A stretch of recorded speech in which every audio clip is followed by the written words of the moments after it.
Ralph Teeter says the mother of his children, April Pyatt, owes for bail money after she was arrested for passing bad checks.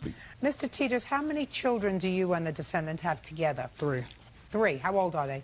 8, 5, 2.5. You've never married? No. For my own information, any particular reason why? I've tried. Her rings keep getting pawned. Did she pawn one after your 8-year-old was born? Yeah. And after your 5-year-old was born? Yeah. You don't learn. No. I was trying for a family. She wasn't interested. You can't make something stay together. Well, you got a family, 8, 5, and 2. The children live with you? Yeah, but we don't have 3 children together. We have 2. And I have 1 from a different relationship. How old is that child? 2. The last one is not yours, is that right? No, I raised her for a year and a half before I found out. So in my eyes, she's mine. Okay.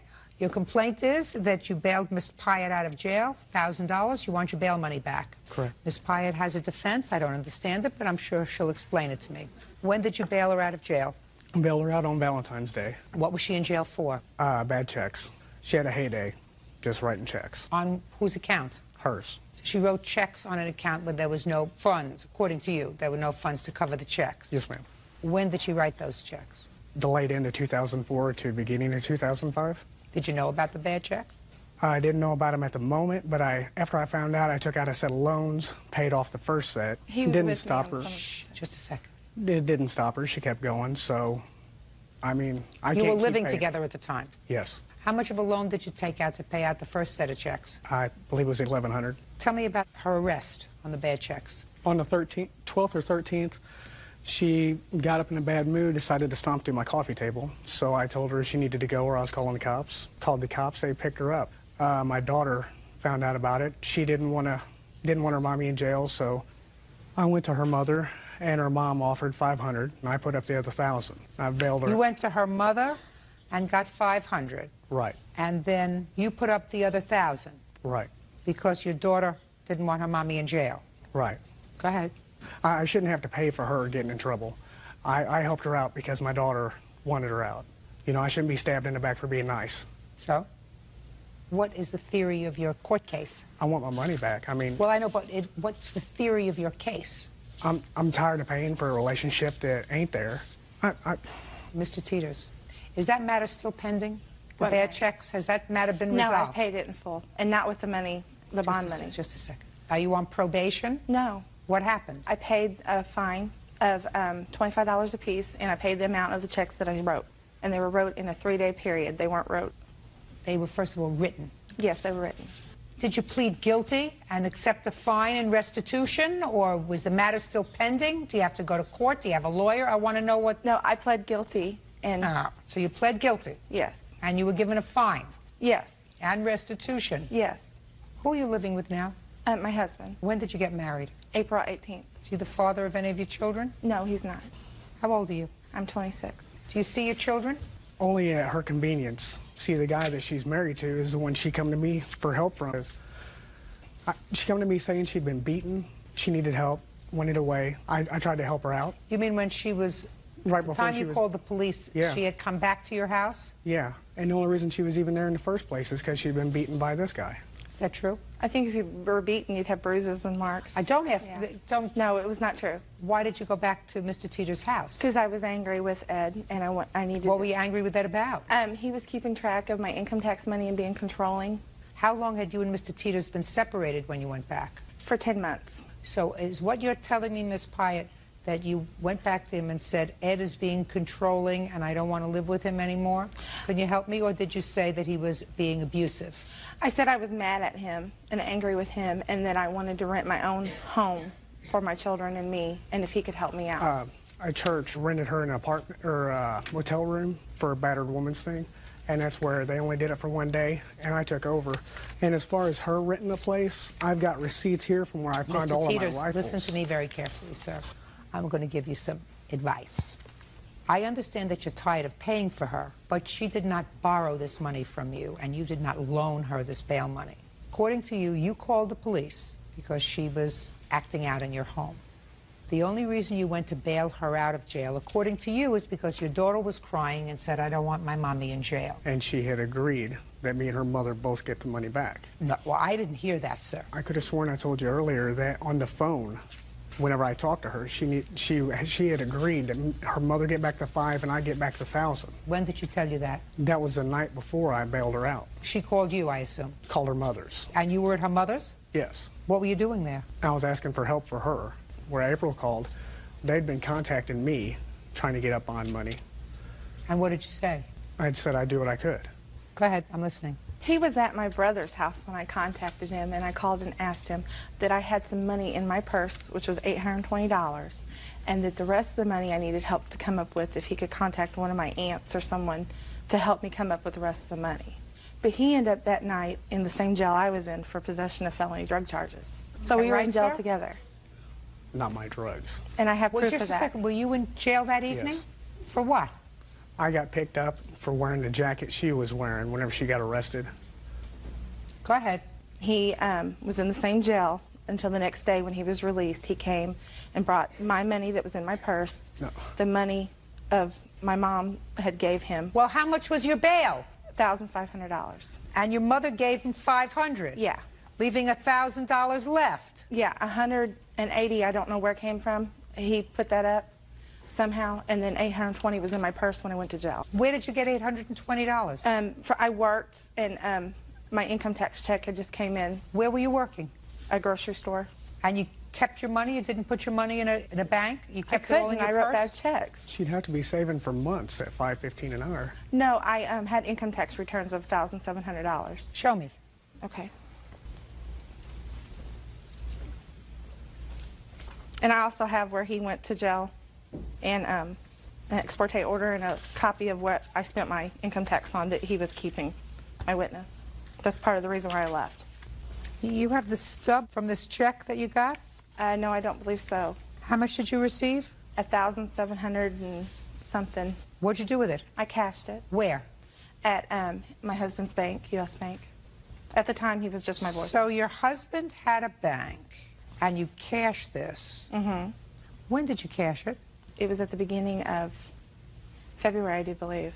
So you still had this money 2.5 A month and a little over a month when I went to jail. 2.5 months later. Yeah, I had part of it. I didn't have all of it. I only had about I don't believe you. 820.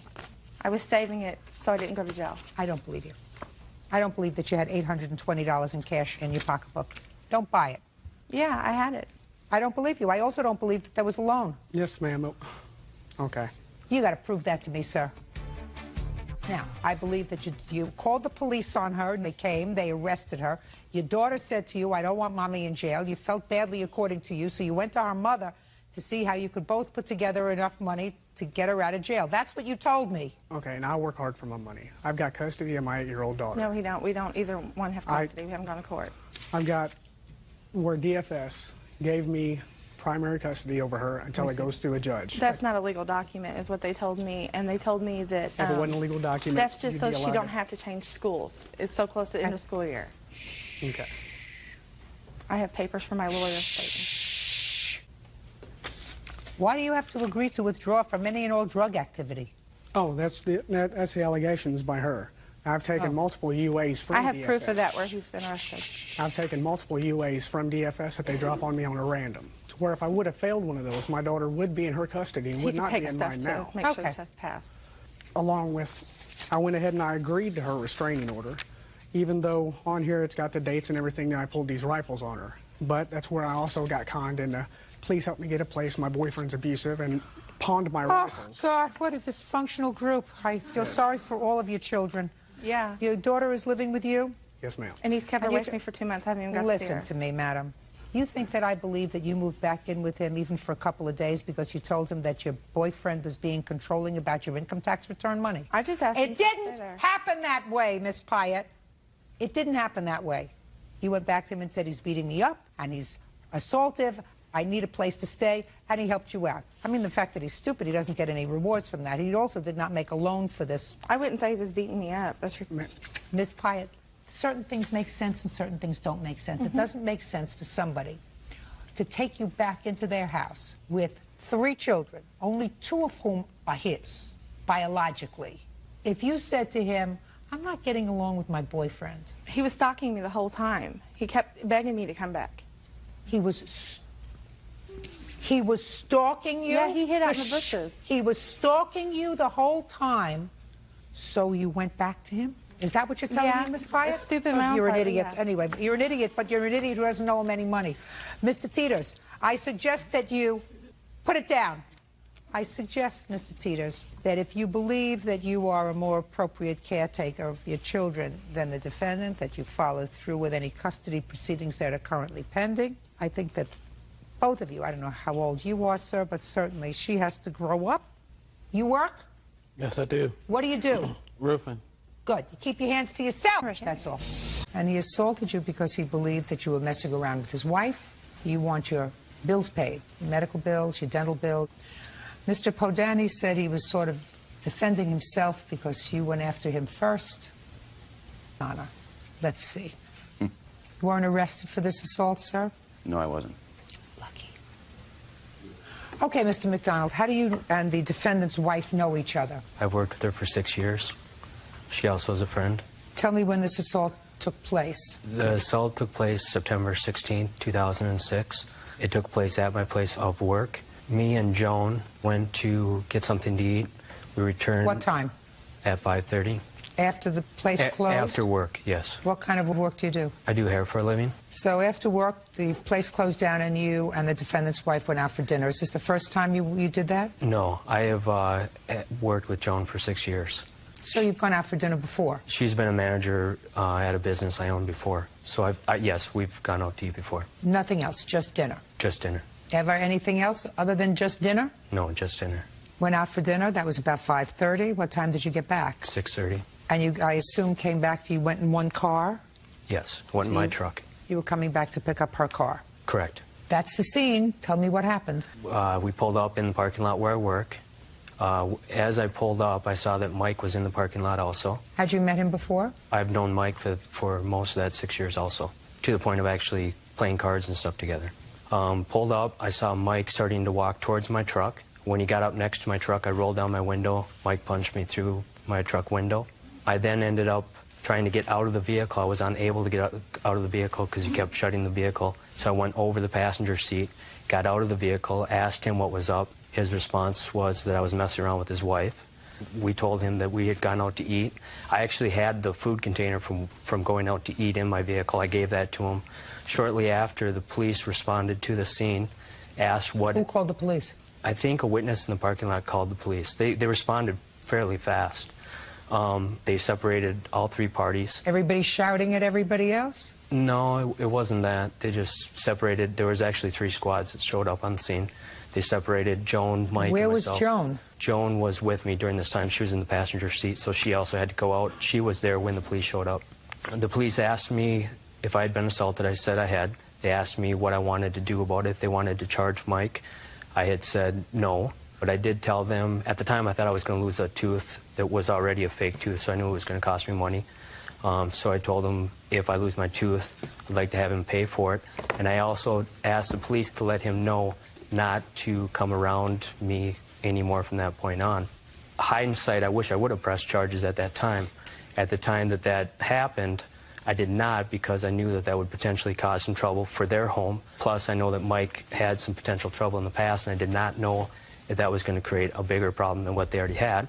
But since that time, the stitches came out to be the amount that I'm suing for, the $21.29. How many stitches I did ended you up have to with have? 8 stitches in the front and 2 in my mouth. Where?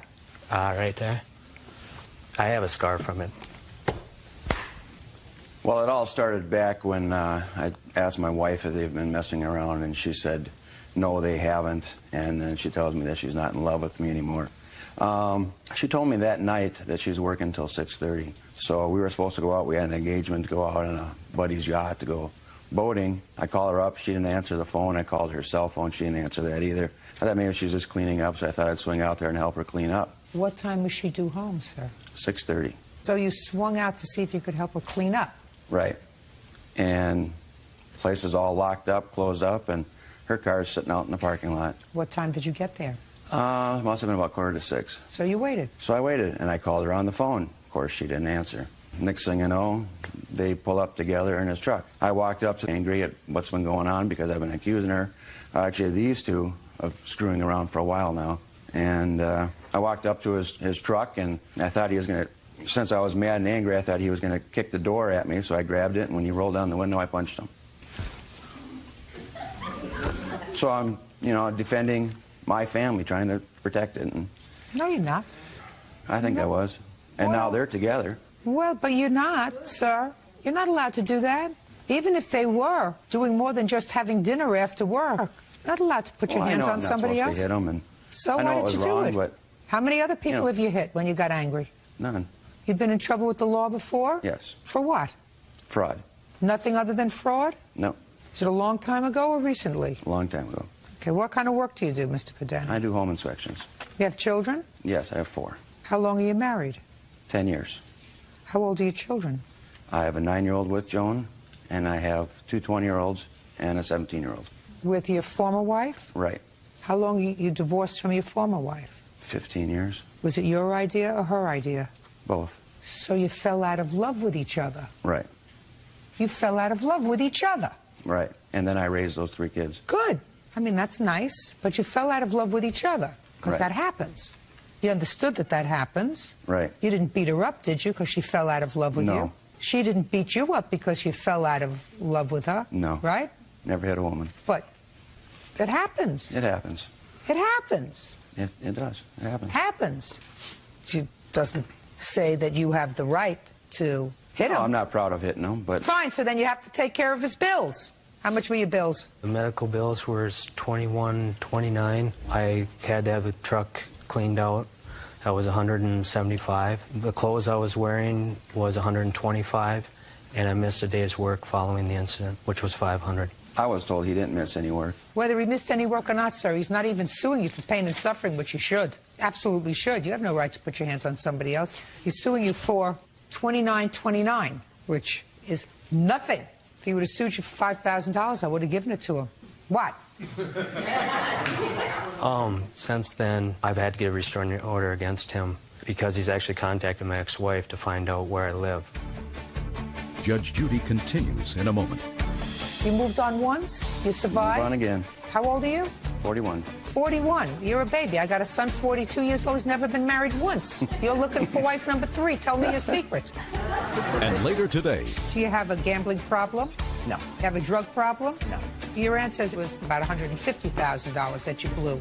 People, Judge Judy. Mac McDonald says his friend's estranged husband, Mike Padani, assaulted him in the parking lot at his work. Mr. McDonald, well, your complaint alleges that he owes you $29.29. There's no question you're going to get that. I was just gratuitously throwing in that you're entitled to pain and suffering as well. Mr. Padani is lucky that he didn't spend 6 months in jail for assault. I mean, it's over. It's over. It's over. Time to move on. Time to move on. Yeah. You moved on once. You survived. Move on again. You're going to move on again. And believe me, how old are you? 41. 41. You're a baby. I got a son 42 years old who's never been married once. You're looking for wife number 3. Tell me your secret. Judgment for the plaintiff in the amount of $2,929. That's all. Thank you. Parties are excusing me. Step out, sir. Wait here, sir. I'll be back up to you, right? It did feel good. But then, of course, he got out of the truck and hit me. No, I didn't hit him back. I apologized to him right after I did hit him. He's always been very possessive. Well, they've been kind of messing around for a while now. The defendant does have an anger issue. When he was saying that I spoke to his wife, I actually ran into her at a bar, and she was telling me that's why they got divorced, because of those two. He and his first wife had issues, so I think he just kind of carried it over into... Yep. Is the prize. He is also the defendant. This is his wife. Yes. He separates from his wife in August. You take up with him almost immediately. Yes. Did you know he was separated at the time? Yes. So you knew he was married. Yes. How much after he left his wife did he hook up with you? In October. No, you met him before October. You moved in according to your complaint in He October. lived next door to my parents. With his wife or after he separated? Both. So as soon as the wife moved out, you started dating. Yeah. Big mistake. Did your father tell you it was a big mistake? Yes. Right? Right. How much of a big mistake did you tell her it was? I told her it was a big one. I told her wouldn't have been worth it. So she moves in with him in October. Now, at that time, did you rented your own apartment? I had my own place still. And when did you become pregnant? November. Birth control sound familiar to you? Yeah.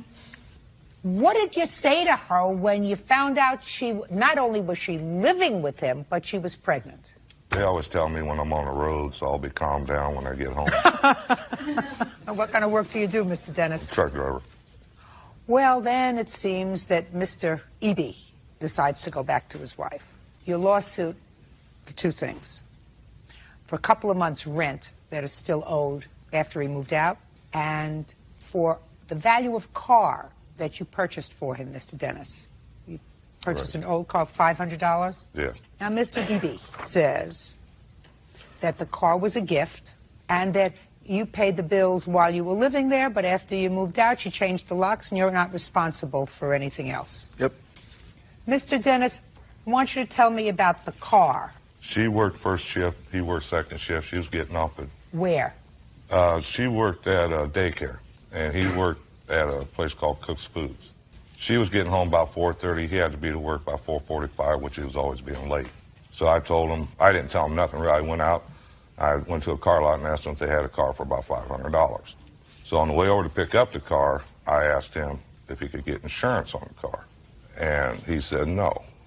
So I paid the $500, put the car in his name in case he had an accident. I didn't want to be liable for it. And then so far, smart. And then when they got their income tax money, I was supposed to get my $500 back.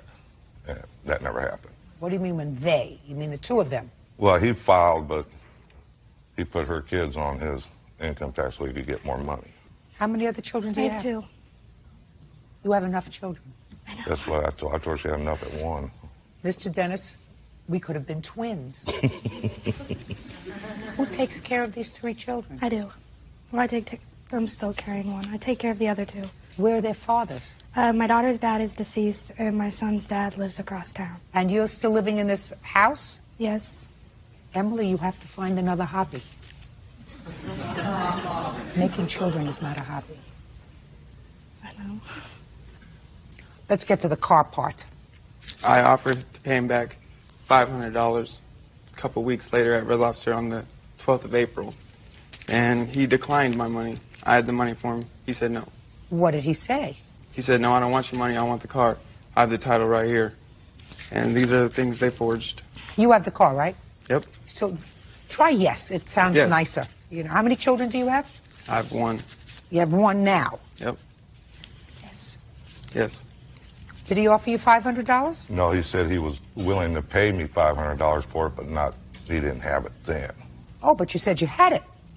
I did have it. Well, that's what he wants. He wants the $500. So you have no problem with that? No, I don't have a problem with that. Now let's talk about the rent. Ms. Dennis, when did Mr. Eby move out?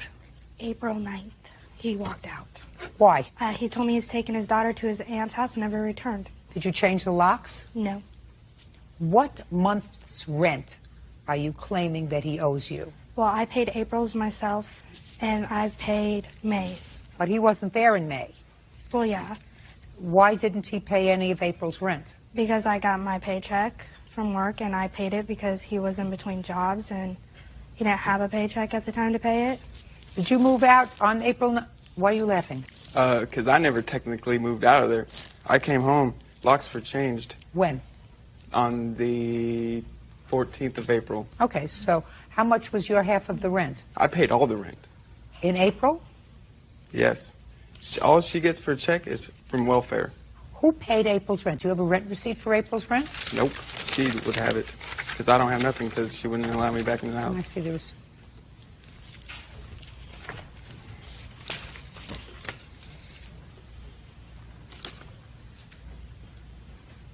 Did you give her cash to pay the rent? Yep. Let's try that again. Yes. Mr. Eby, these 2 women may find you irresistible. I guarantee you I do not.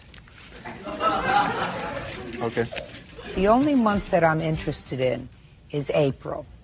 The only month that you show me on a receipt for rent for April, every other receipt is nice and clear. The month, the date is nice and clear. The only date that there's something written over is April. I mean, didn't you think that I'd notice that? I picked them up. What happened here? I don't know. I didn't look at them. Well, I don't know either. You get money from social services? No.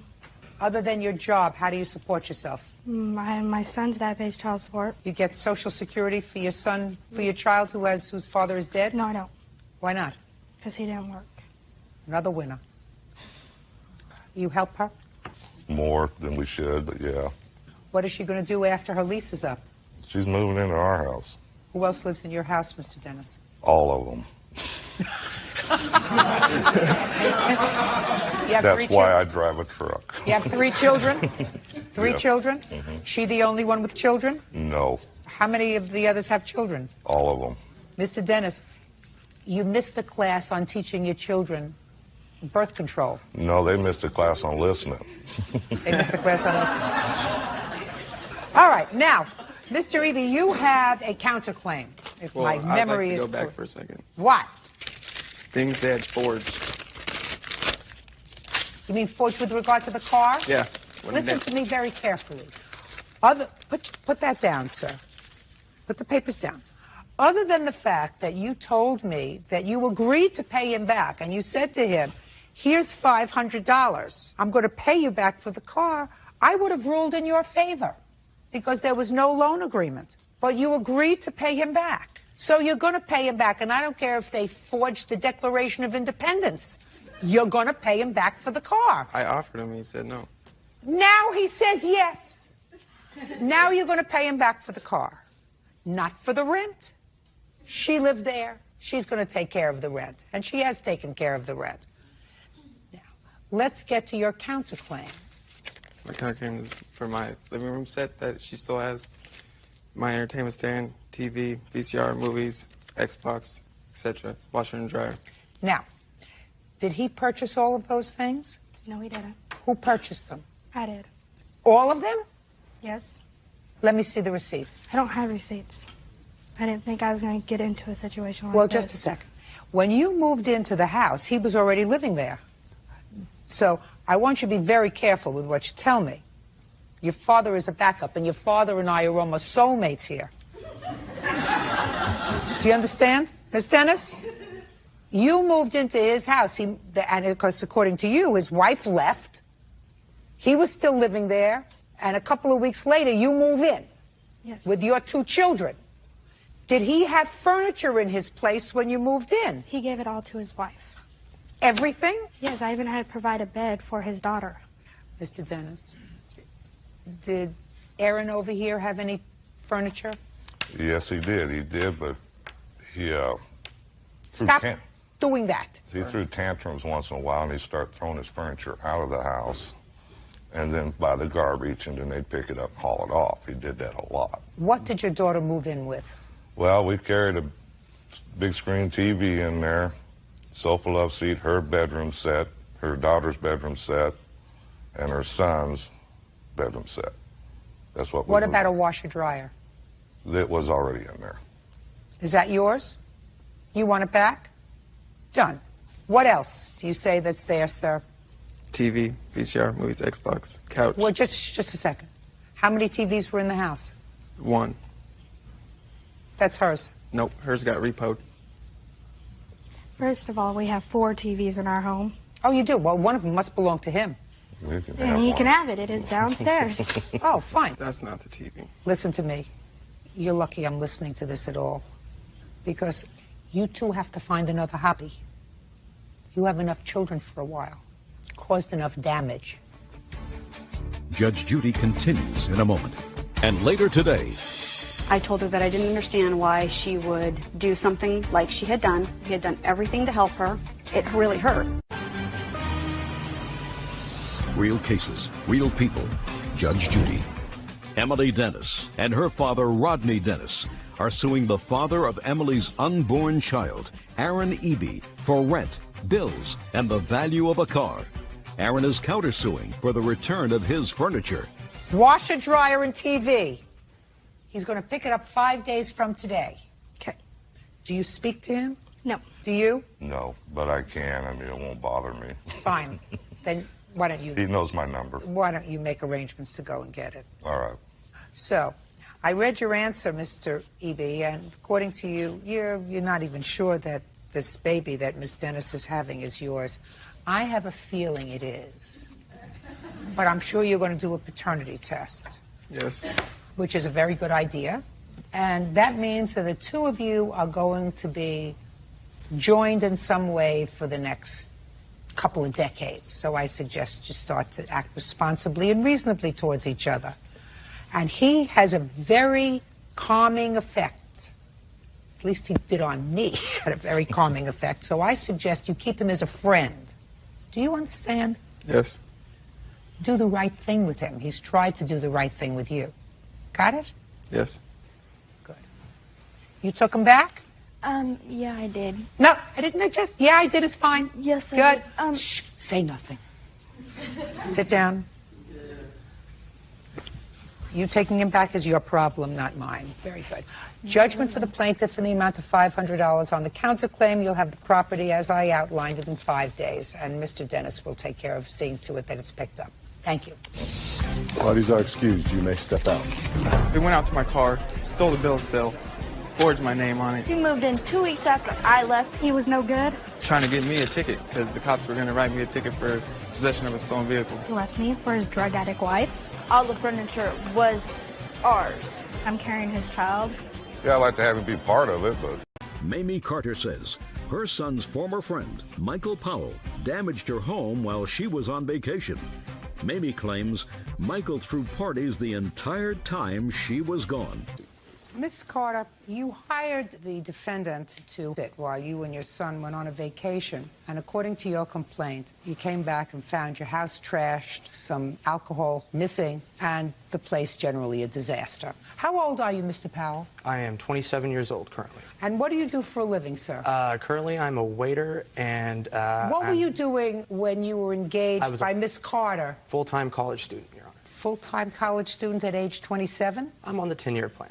Where were you living? I was living... Why are you gazing up at the stars? I'm sorry. These are not hard questions, Mr. I'm sorry, Powell. Your Honor. These are not hard questions, sir. I'm sorry. I live Where were you living at the time that you were retained by Miss Carter and you were a full-time college student on the 10-year plan? I live in a duplex near downtown San Antonio. With whom? With a roommate of mine. And who supports you? It's not an answer. The state. How does the state support you? Student loans, Your Honor. You've been getting 10 years worth of student loans? No. That's why I've been in it for so long, because I've been working as well as going to school at certain points in time. So that's why I'm 27 and still in college. How many credits do you have? So you don't mind if I go through this with him, do you? This have a is good fascinating. time. I'm going to have a good time. You know. Sometimes the job demands you have a good time. Sometimes. I'm a little bit indecisive, Your Honor, so I've changed my major quite a few times. So probably I've accrued close to 160 hours in school. What do you want to be when you grow up, Mr. Powell? Where does your family live, Mr. Powell? They live in San Antonio, Texas. Is that where you come from? Yes, born and raised. Are you friendly with your parents? Yes, very much so. Did they give you money? When times are rough, yes. Well, if you're 27 years old and unemployed, sir, couldn't get rougher than that. I'm a waiter, Your Honor. I'm a waiter. Full-time waiter or a part-time waiter? I'm going to find out where you're a full-time waiter, if you are a full-time waiter. No, I'm not a full-time waiter, Your Honor. All right, so a part-time waiter 30 doesn't support a duplex, Mr. Powell. It's cheap rent. Didn't think that this would happen to you, did you? All right, enough. Miss Carter, which one of these two gentlemen is your son? He is the one in that one, in the suit. In the suit. And they were friends? Yes, they were friends since 1997. All right. Stand up for a second. Your name?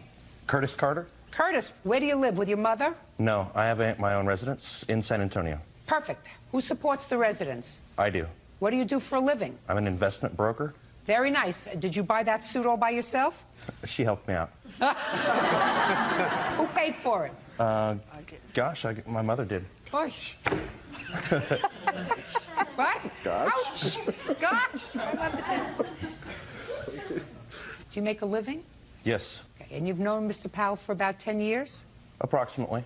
Where do you know him from? We went to high school together, and we have all kinds of friends in common. You know he's a little flaky. Well, he hasn't always been. He is now. Did you recommend Mr. Powell to your mother as a house sitter? I did. But we had previously hired him, Your Honor, on a previous occasion, and we got along without difficulty. How many days did he house sit on the previous occasion? Maybe a week. And he lived at your house? That's correct. How long ago? 4 years ago. And 4 years ago, Miss Carter, was he a college student? Yes, he was. 4 years later, he's still a college student. That's right. You should have said to yourself, something's not right there. Now, you hired him when, the second time? I hired him February 24th of this year. How long were you going to be away? We went away from March 1 through the 24th of this year. And how many animals do you... 1 dog and 1 tropical fish. Okay. And he was to take care of the dog, the fish, the house. That's right. Okay. When you came home on the 24th, did you take photos of the house? We took photos of the damage the next day or so. I'd like to see the photos.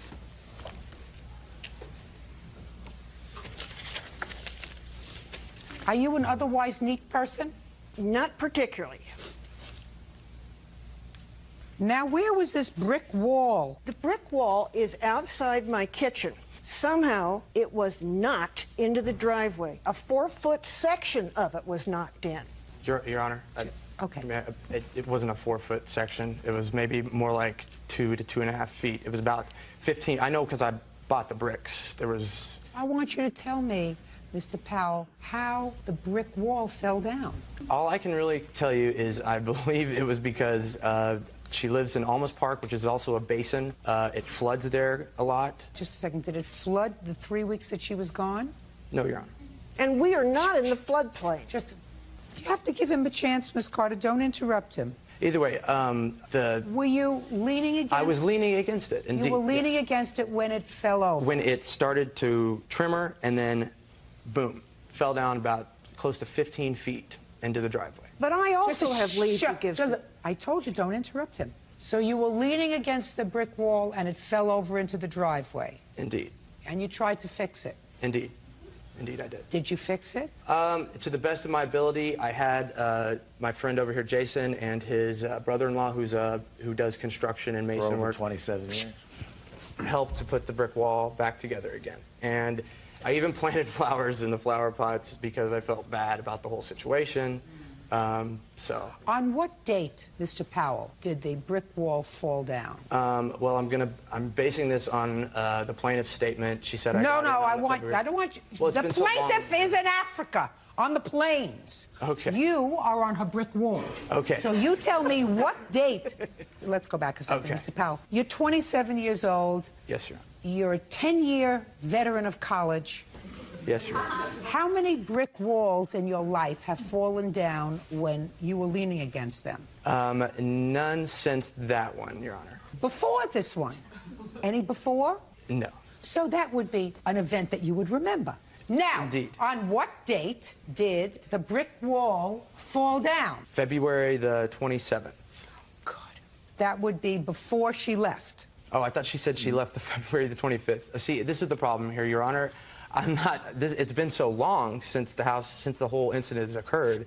I really don't, dates are kind of a problem for me to recollect at the time. Life is a problem for you, Mr. Powell. Now, when did you have the first social gathering at her house? Well, I had a few social gatherings. They were spread out, you know. She said I could have a few people over, several people over.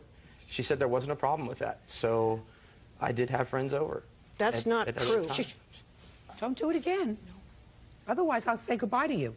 And you don't want that to happen. No, I don't. How many times did you have social gatherings in the 3 weeks that you were house sitting? 3 weeks I was house sitting, probably 6, 7 times. And give me a range of number of people that you had at the house when you had these social gatherings. The most at one time would be 5, including myself. Were you always inside, or did you go outside? We went outside. When you went outside, what did you do outside? Smoke cigarettes. How many bottles of Miss Carter's alcohol did you consume? I believe her statement was 2 bottles of wine. If you don't know, say, I don't know, I don't remember, or I drank 2 bottles. 2 bottles of wine. And a little bit of Chivas Regal that she had there. Not the whole bottle, Now, which she claims. The alcohol was in the bar? It's actually in the kitchen. It's in a little drawer. A bottle of Chivas Regal doesn't fit in a little drawer. Well, there's plenty of cabinets in her kitchen. So it's in a cabinet, not a little drawer. A cabinet. Did she have food in her refrigerator? She had a little bit of food in her refrigerator. She also had a pantry that was well stocked with soups and the like. Did you partake? Yes, because that was part of the plan. She offered to let me eat and drink, so I did. I didn't have a lot of money at the time. Were you supposed to get paid for watching the house? Yes. I believe the agreement was $10 a day for 25 days, and I was supposed to receive $250, which I never received. I mean, she wouldn't answer back my phone calls after the first day, so I had to get an attorney. Because through my circle of friends... You got an attorney? Yeah, because I heard... Well, you hired an attorney? Yes, because we share... Kurt and I share... Her son share the same friends. And so you hear a lot of rumors and hearsay, and I was hearing she was bringing detectives into the house and doing all this, meticulous research. And I felt like my best bet would be to get an attorney. How much did you pay the attorney? $150 to send her a letter. What you're telling me, sir, is you paid an attorney $150 to get you $250. Also, just to communicate, because she was not, at that point in time, was not communicating with me. So I could not... Just answer my question. You paid an attorney $150 to send her a letter to get your pay of $250. Also to say that if there's any kind of damage as far as the brick wall is concerned, if it was a problem, me drinking the bottles of wine, no big deal. Take it out of the $250. But then when I serve the papers, I see this long list of these, How did the banister, this wooden banister, get broken? Which was broken when I got there. Shh. The wooden banister was broken when you got there? Yes. Split in 2? It was split in 2. Is that right? Yes, it was split in 2, but it was not split in 2 prior to my leaving on the trip. No, just a second. That's what I'm saying to you. Was the banister split in 2 when he came? Yes. Shh. Was the banister broken before he came to house sit? No. Well, you have to listen to my question. When you came home, how did you find your pets? My dog was in good condition. Good. Well, at least he did something right. What about the fish? The fish was still living. Also, a blessing. Yes, I agree. Good. Now, there was a painting that you talk about, that you have a picture of, that had a hole in it. Tell me about the painting. This painting is of a relative of mine. It's a great painting, by the way. Thank you. It's a village blacksmith. It's a family heirloom. Tell me about the damage to the painting. It is museum quality, and I discovered that it has a puncture and a rip or a tear in it, and the heavy gold relief frame had been broken off and damaged in it. Was it hanging on the wall when you came home? Yes. But hanging on the wall damaged? Yes. Had it been damaged before Mr. Powell started to babysit for your house? Not at all. Nice suit. Thank you. Could you step up, sir? What is your name? Barton Simpson.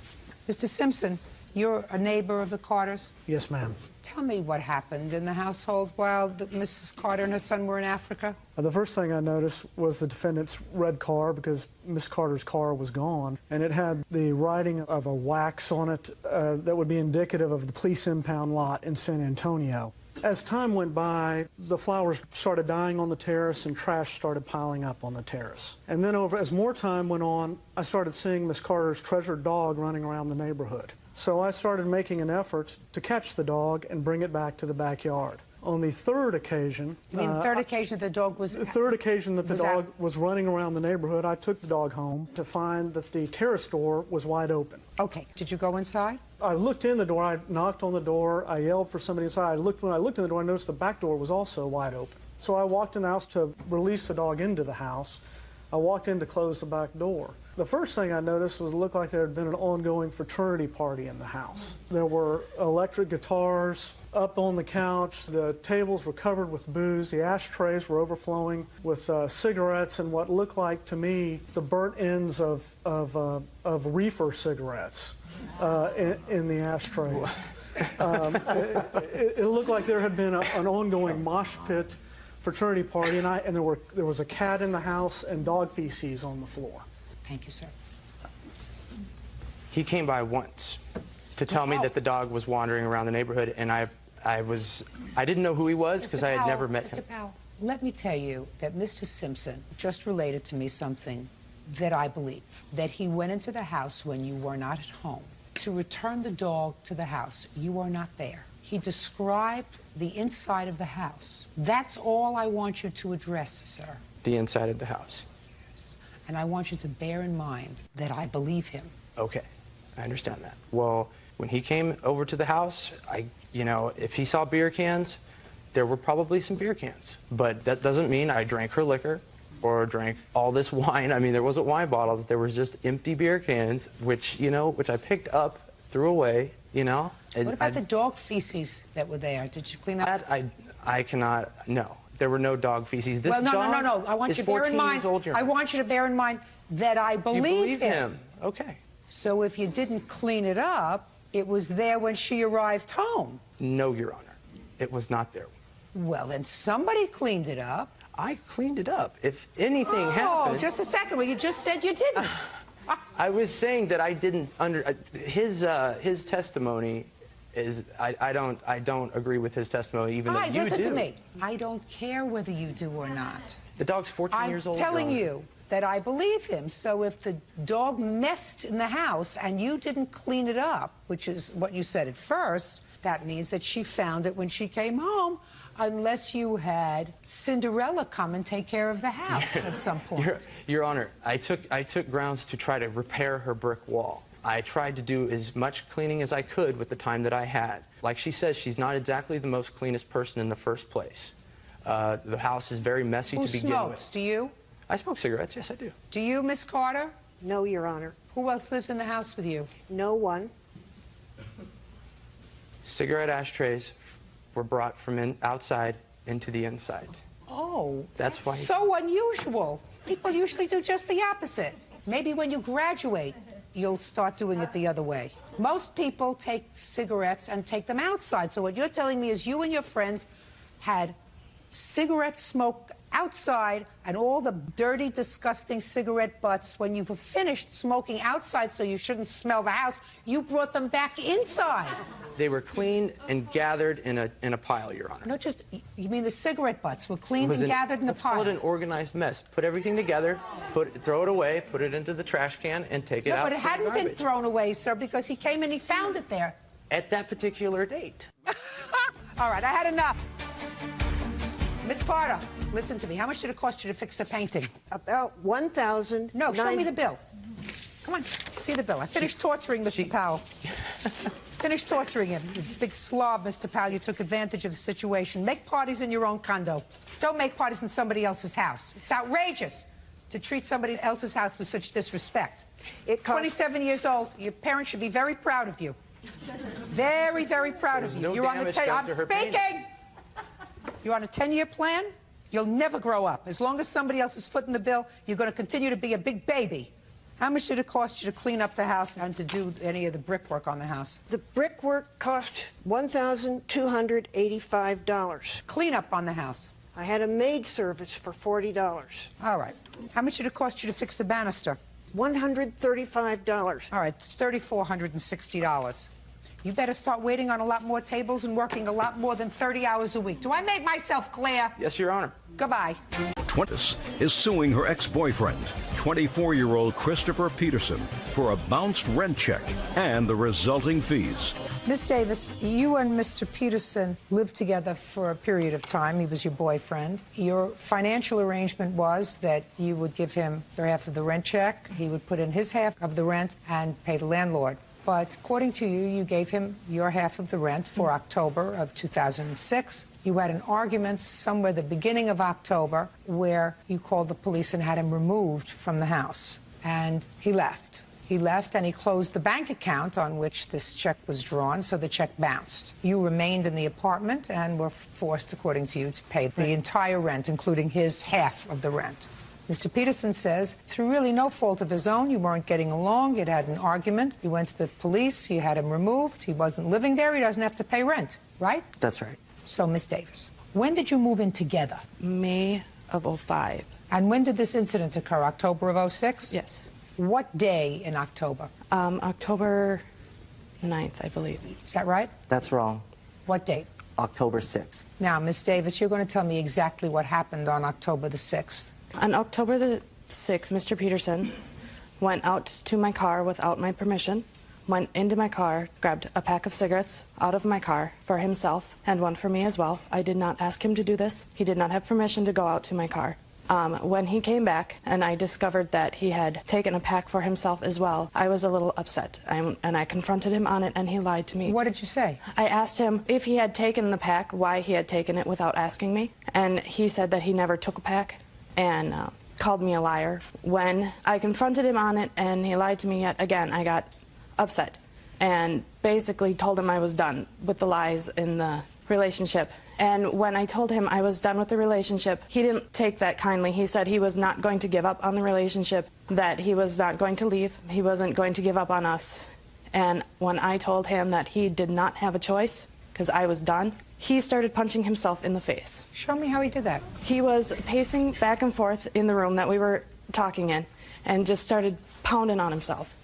So? I got scared and I went over to my friend's house. Okay, he didn't touch you, he didn't put his hands on you? No. Okay, so you left and you went to your friend's house? Yes. And? And the next morning, I was afraid to go home, so I went to the police. What'd you go to the police for? To take you home? I did not feel safe to go home with the state of mind that he was in. Okay, so what did you want the police to do? To remove him. Why?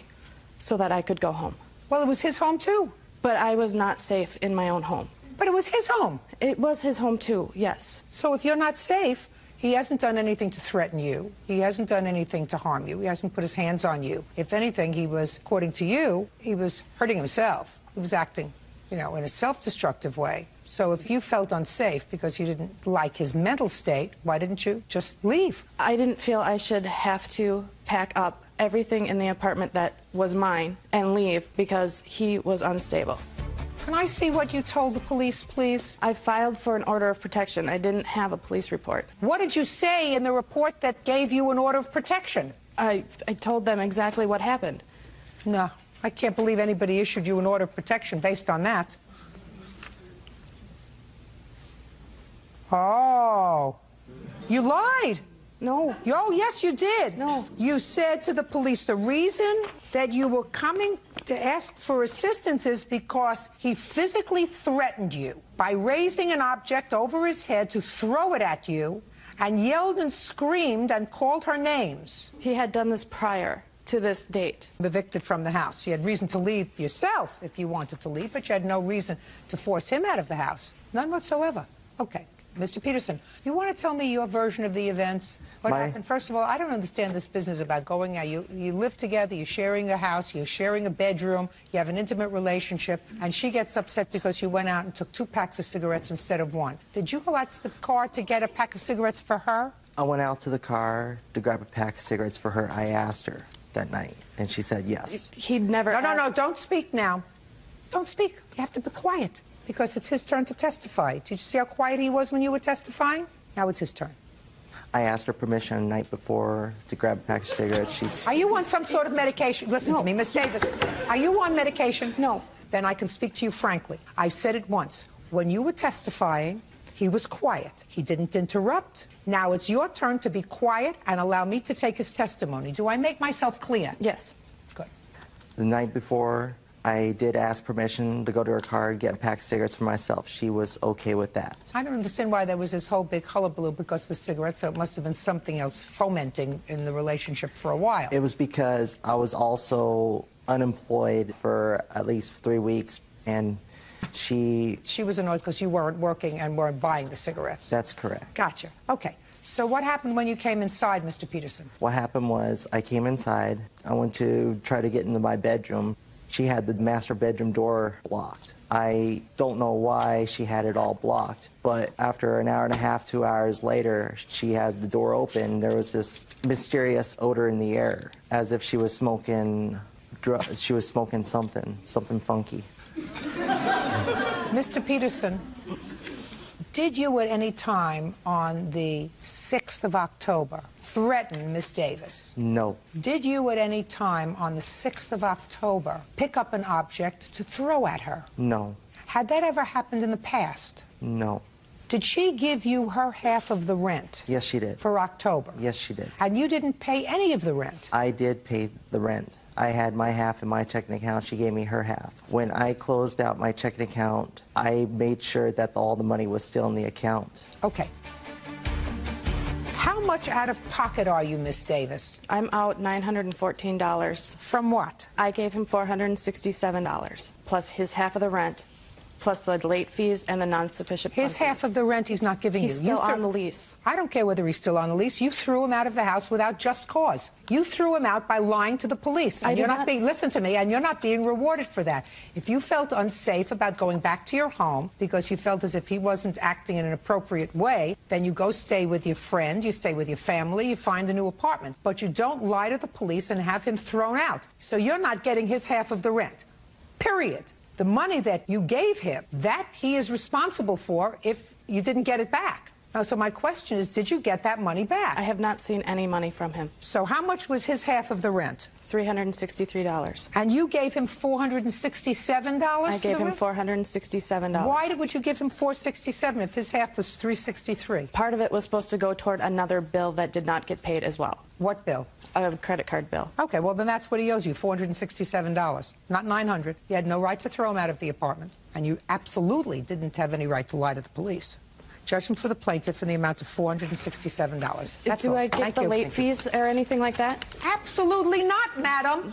You had no right to throw him out of the apartment. None. Zero. He could have said something, and so I could have covered the rest of the rent before it was He late. could have said a lot of things. You also should not have gone to the police and perjured yourself. That's all. 22-year-old daycare provider Melanie Bartlett is suing former client Thomas Jones for unpaid daycare fees and late charges. Thomas says Melanie left his son in the care of a certified schizophrenic. Miss Bartlett, you run a daycare service, is that right? Yes, I do. And Mr. Jones had one child? Yes. A little boy. Yes, ma'am. Enrolled in your daycare. Is your claim that he took the child out of daycare without giving you notice, that he owes you for a certain period of time that the child was there when he didn't pay, and he also owes you for a whole bunch of late fees because he took the child out without notice? Mr. Jones says that he owes you some money for the daycare. That's correct, Your Honor. It is his claim that he had good cause to remove his son from your daycare because you were not properly caring for him. That is not true, Your Honor. So let's resolve what we can resolve, and then we'll get on to what's in dispute. How much money, Mr. Jones, do you owe her for the time your son, who was how old at the time? 14 and a half, 15 months, Your Honor. How much do you owe Miss Bartlett for the time she did, in fact, care for him? Approximately 2 weeks, Your Honor. Okay. That's And untrue. He paid me the first week, and then after that, I had no other payment from him. Well, I'm trying to recall. First weeks were paid in full. The second week, I received partial payment. That's what you said. $45. Well, Yes. but you have to add that. Yes. So we paid you partially. Yes. For the second week. So each week was how much? Ms. Bart- $160. And the late fees are $10. Just a second. $435 is what you owe her for the time your son was there and you didn't pay. That's correct, ma'am. Now let's get to termination fee and all of that stuff. Miss Bartlett, how many children do you take care of? I just started my daycare, so I was in the process of getting my license, and he was my first customer. Were you licensed at the time? No. I made him aware of that. I have the paperwork that I was in the process of getting the license, and That's I made him untrue, Your aware Honor. of that when he enrolled his son. At the time you took care of him, You are not a licensed daycare provider. Is No. that what you're telling me? I was in the process of getting the license. It was just paperwork. At the time you took care of his son, you were not a licensed daycare provider. No. Did you know that? No, ma'am. How did you locate her? Through the internet.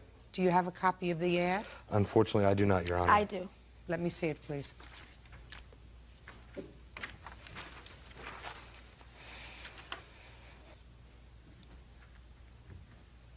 Oh, well, this is deceptive, Miss Bartlett.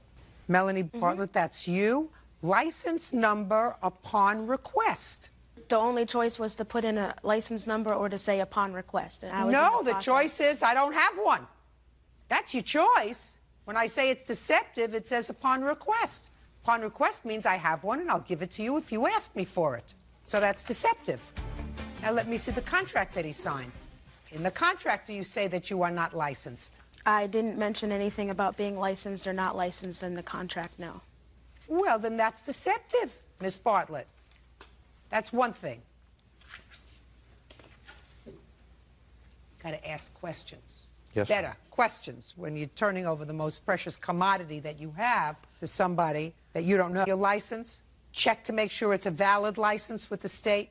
You know how to do that now? Yes, ma'am, I do. All right. The most egregious thing, if it's true, is he removed the child from your care during the second week in October. Is that right? Approximately that, yes, ma'am. And on October 7th, according to you, something happened. Want to tell me what happened? I was informed by Melanie that she was going to a funeral. She asked if she could take my son to this funeral. She told me her mother would be going to watch my son. That is untrue. I don't want to hear. I agreed to this, and I later found out that my son was left in the care of someone who was not qualified, alone in a car with him for, I don't know how long, maybe 20, 30 minutes. And this individual happens to be a state-diagnosed schizophrenic, and, That's what you wrote. And I'm very fortunate that nothing happened to my son, that this wasn't a point where, something went wrong. And after that, you took him out. Yes, ma'am. Go. He knew the day before. My ex-boyfriend was doing work with him, and he informed him of the funeral that I would be attending. He brought it up as soon as he came to pick up his child that day, and I told him I had a friend who could watch his son, and I told him it was the friend he was referring to, who happens to be schizophrenic. That's not true. And Listen he to said me. that there was nothing wrong. Listen to me. You have to skip a funeral. You have a job.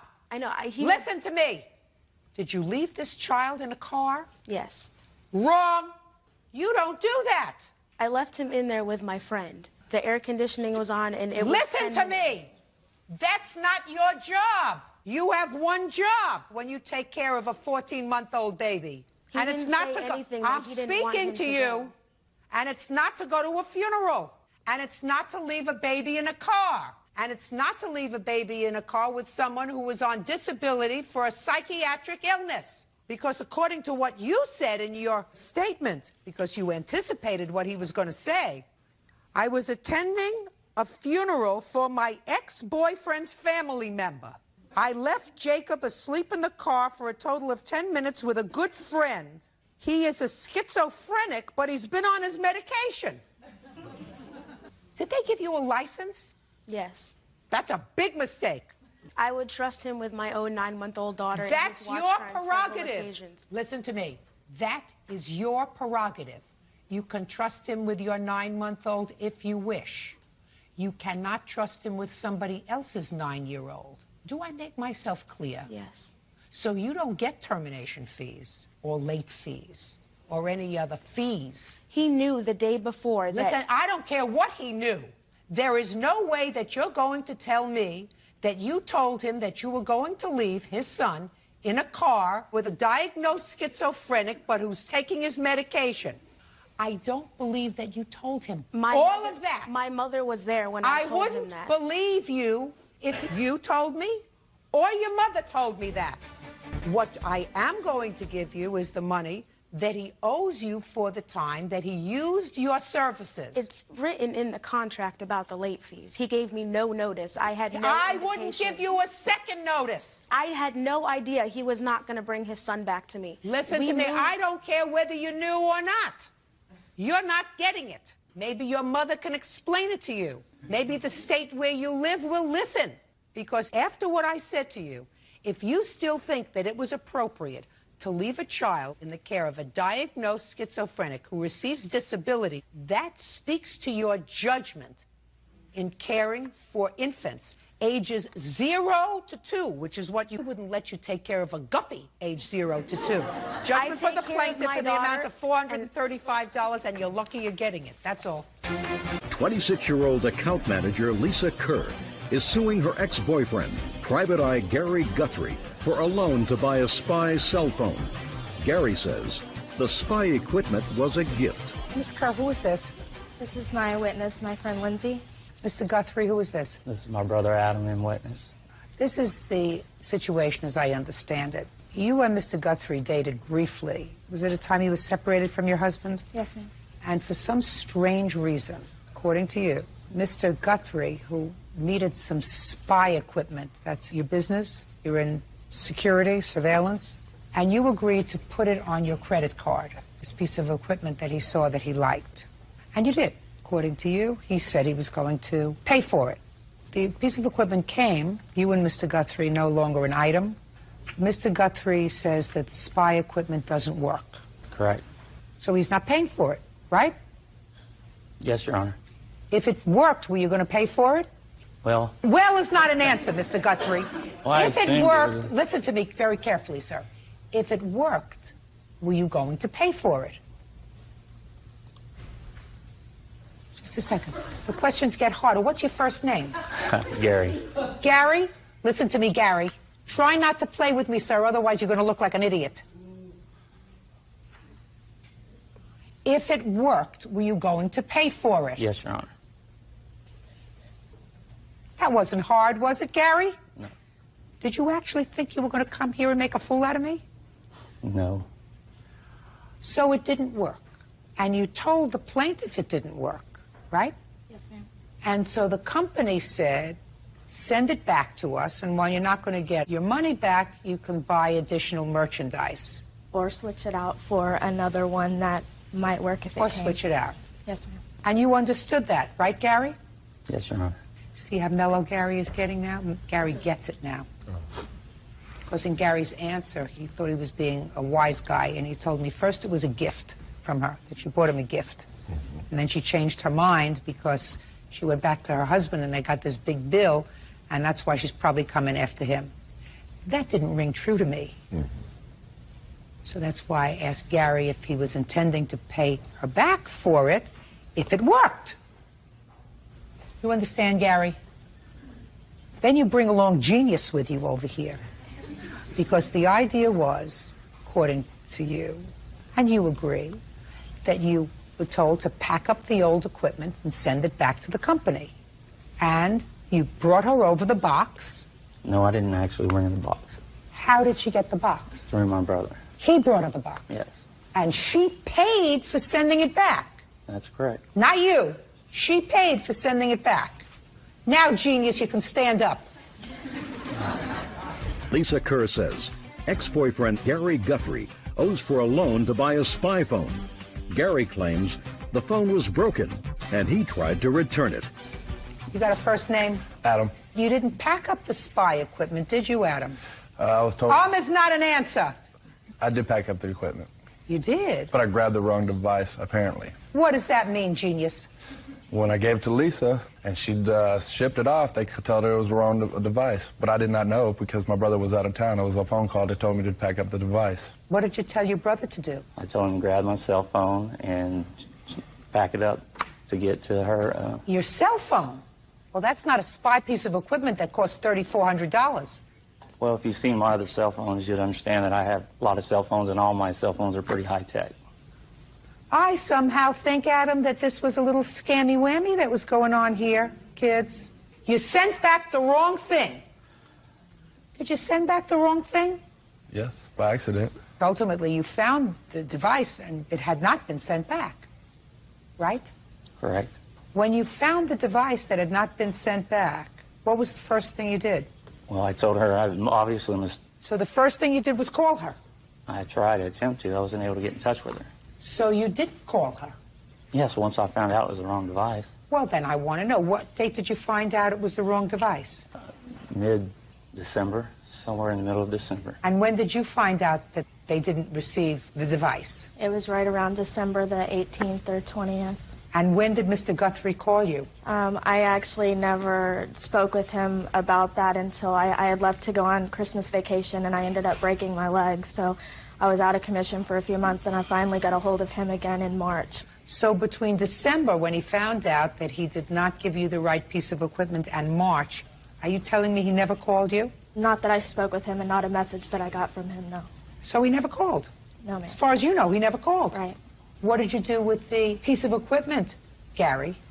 Well, come mid-April, we were fishing, and I was trying to get the device to work, which is the whole issue, how it didn't work. And out of frustration, it actually ended up in the lake. So, Gary, who do you think ought to pay for this piece of equipment? Well, my assumption, seeing that she didn't call me back for that period of time. Didn't call you back? Did you send her a letter? I didn't send a certified letter, Your Honor, no. Did you send her back the piece of equipment and say, I'm sorry, my idiot brother made a mistake? The answer is no. The answer is you took the piece of equipment and you threw it in the lake. It's according to you. I don't know whether I believe you or not, but that's according to you. When did you throw it in the lake, Gary? Let's see, April, mid-April. So you could have done a lot of things. The first thing that you could have done was try her once on the phone, if I believed that. You couldn't get her in. So you packed the piece of equipment up and say, I'm sorry, this was a big mistake. That's in December. I'm going to bear the burden of sending it back to the company. I don't want you to send it back for another $70 because my brother doesn't know whether he's a foot or horseback, right? You chose not to do that, Gary. Were you annoyed that she went back to her husband?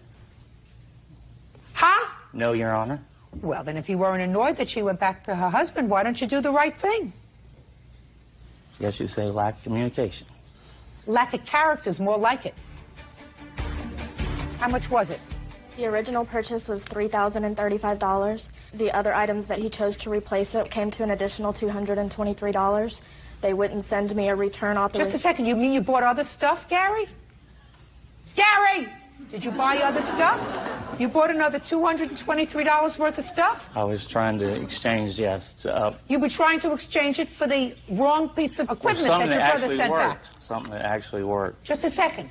You bought some other stuff despite the fact that your brother sent back a bad cell phone instead of this piece of spy equipment. I wasn't aware that he'd done that, Your Honor.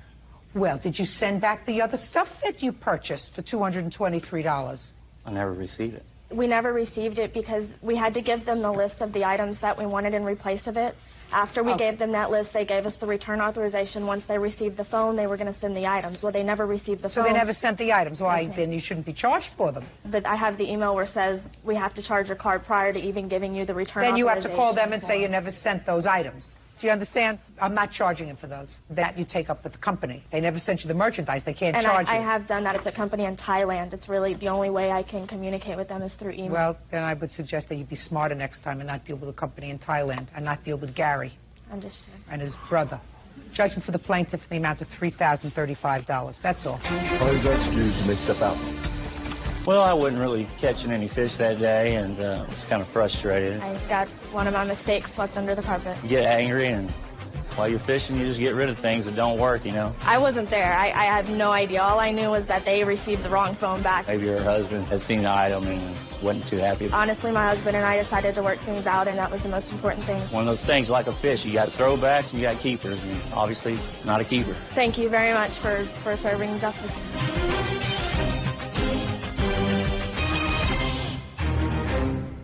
September. Of? 06. According to your complaint, you believe that your son owes you for a car that you gave to him, titled in his name, but with a condition. And the condition was the car would be returned to you if and when he joined the Navy. He told me he was already signed up for the Navy in January. Right. So that was the condition that you indicated. To get him off of a motorcycle that he was riding rather recklessly. Right. And you said to him, here's a car, putting it in your name. When you go into the Navy, I want you to give it back. Right. Did you ever go into the Navy? No, Your Honor. Mr. Nelson, I read your whole complaint, and your whole complaint has sort of a convoluted story about certain trust that you had in your son to do the right thing. He took the car, he sold it to somebody else, then he took it back, then he sold it to another person. Bottom line is, I read your complaint very carefully, sir. And your complaint is clear. What you said in your complaint, which was you gave him this car, you transferred the title to him, is that correct? He insured the car himself, is that correct? Yes, Your Honor. Did you pay for the insurance yourself? Yes, Your Honor. And how long did you drive the car? Only for a couple months, Your Honor. Then you sold it and bought something else. Yes, Your Honor. Mr. Nelson, stop playing with your papers. Okay. Because you're not going to understand what I'm saying to you unless you pay attention. Gotcha. If I believe what you say in your complaint, you made him a conditional gift. And the condition of that gift was that the car would be returned to you when he entered the Navy. But he has not entered the Navy. Okay. So how can you get the car back? Or the value of the car? Okay. Do you understand? I know that you're angry with him. I don't know exactly why. Maybe we can resolve that. But the conditional gift that you made to him it becomes a permanent gift if he never joins the Navy. Is it your intention to join the Navy? No, Your Honor. Why not? I decided to keep pursuing my medical field that I am now. And not join the Navy? Okay.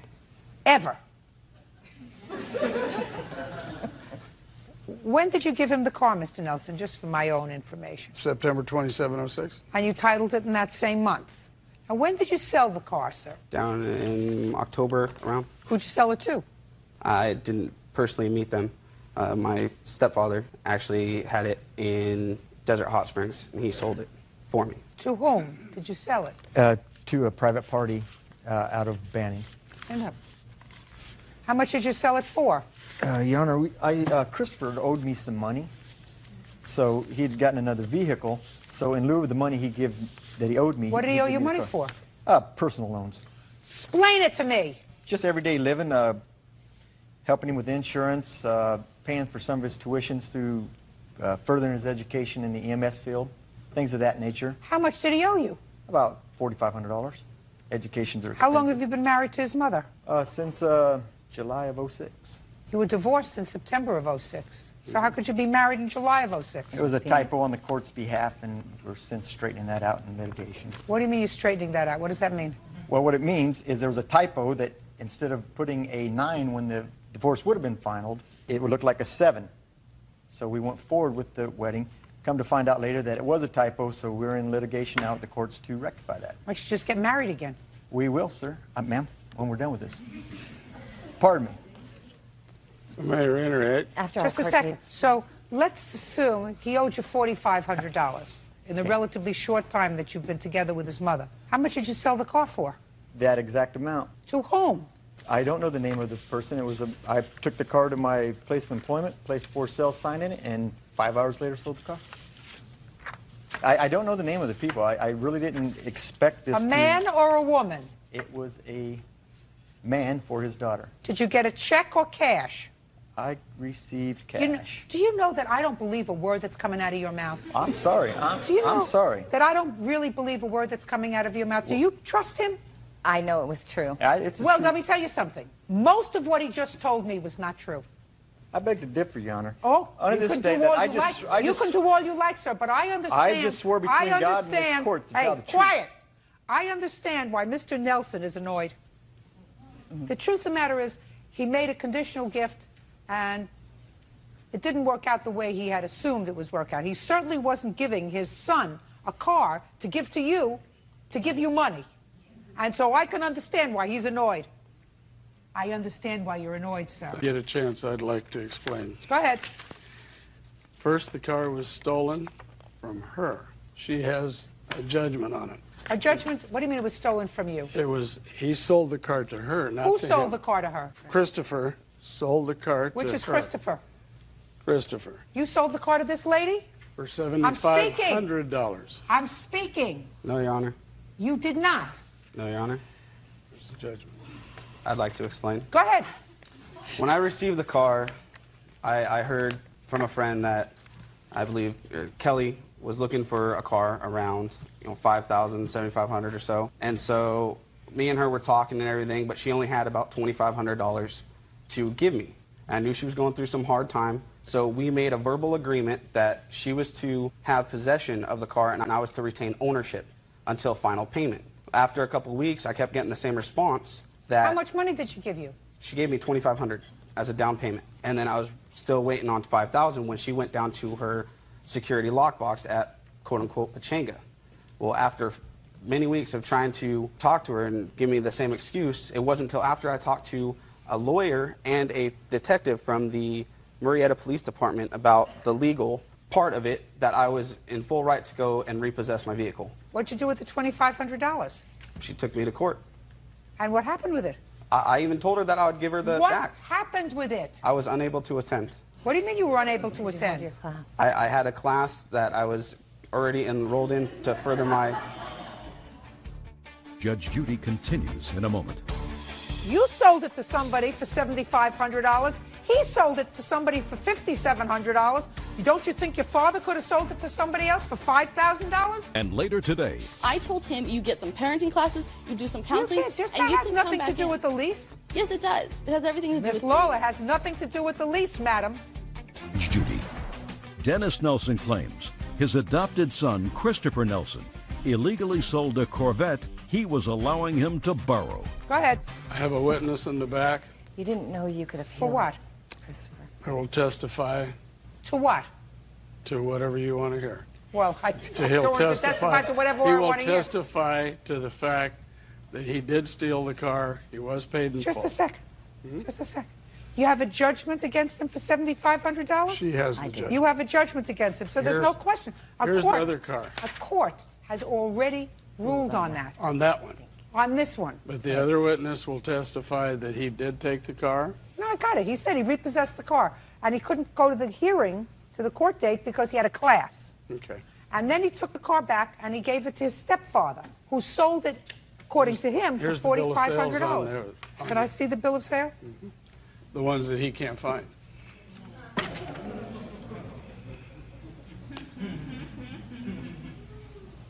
Your last name is Mater? Yes, ma'am. Well, I have a bill of sale, sir, with your signature on it, indicating that you sold this car to Joanna That's for the name. $5,700.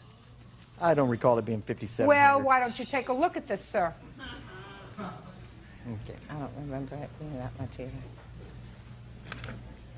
Obviously, this is a second-generated bill of sale with the price altered. I'm not a liar. I am a man of integrity. Have fun. Listen, I don't have to get into all of this. You can sit down. I can understand why your father is angry with you. He made a gift to you. He was hoping that you would be able to use that gift and drive safely with that gift. And he didn't do it to line the pockets of anybody else, including taking care of the bills that you allegedly owed to your stepfather. He was trying to help you. Do you understand? Yes, Your Honor. Well, is there any reason why you did that? What, Your Honor? Took a wonderful gesture and made it not wonderful anymore. It wasn't a wonderful gesture, Your Honor. No, it wasn't? No, Your Honor. Well, let me ask you this question, sir. Do you think that your father could have sold that car to somebody else? Put your hand down. Well, you sold it to somebody for $7,500. He sold it to somebody for $5,700. Don't you think your father could have sold it to somebody else for $5,000? Yes, Your Honor. That's an answer. Instead, he gave it to you. Write it off. Mr. Nelson, legally I can't help you because the condition was that you get it back. Is what it is. You get it back if he joined the Navy.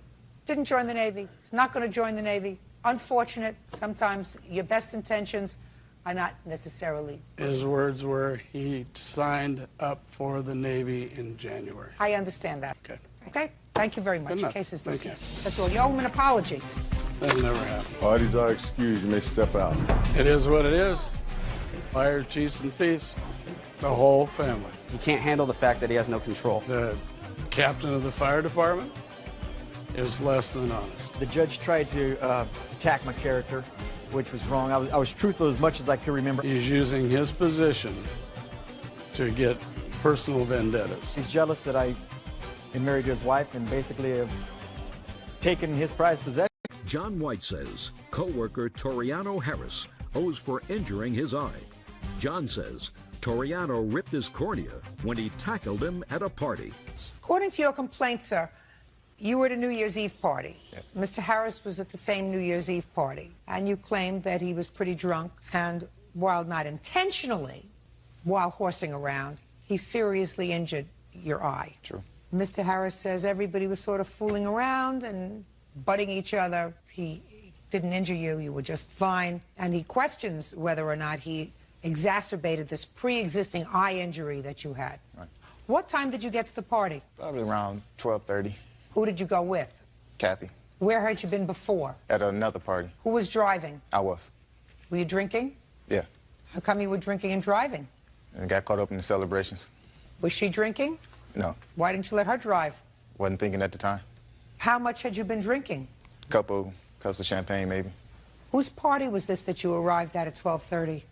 Another co-worker's, another friend. What time did you arrive at the party? It was a little before 12, about 11:30. Where had you been previous to 11:30? I live across the street, so I walked across the street to the party. So you hadn't had any alcohol before 11:30? Nope. Ma'am. And what were you drinking between 11:30 and 12:30? Had about 2 beers. Who did you come to the party with? By myself. Were you by yourself the beginning part of the evening? Yes, I was. That sounds pretty lonely on a New Year's Eve, Mr. Harris. Well, I had just got off work, and then I went home and found out it was a party across the street, and it was somebody who I work with. So I was invited, so I walked across the street. Okay, so now that we've laid the foundation of this evening, you were there by yourself, you had a date, you arrived at 12:30, you arrived at 11:30, you were sober as a judge. Yes, ma'am.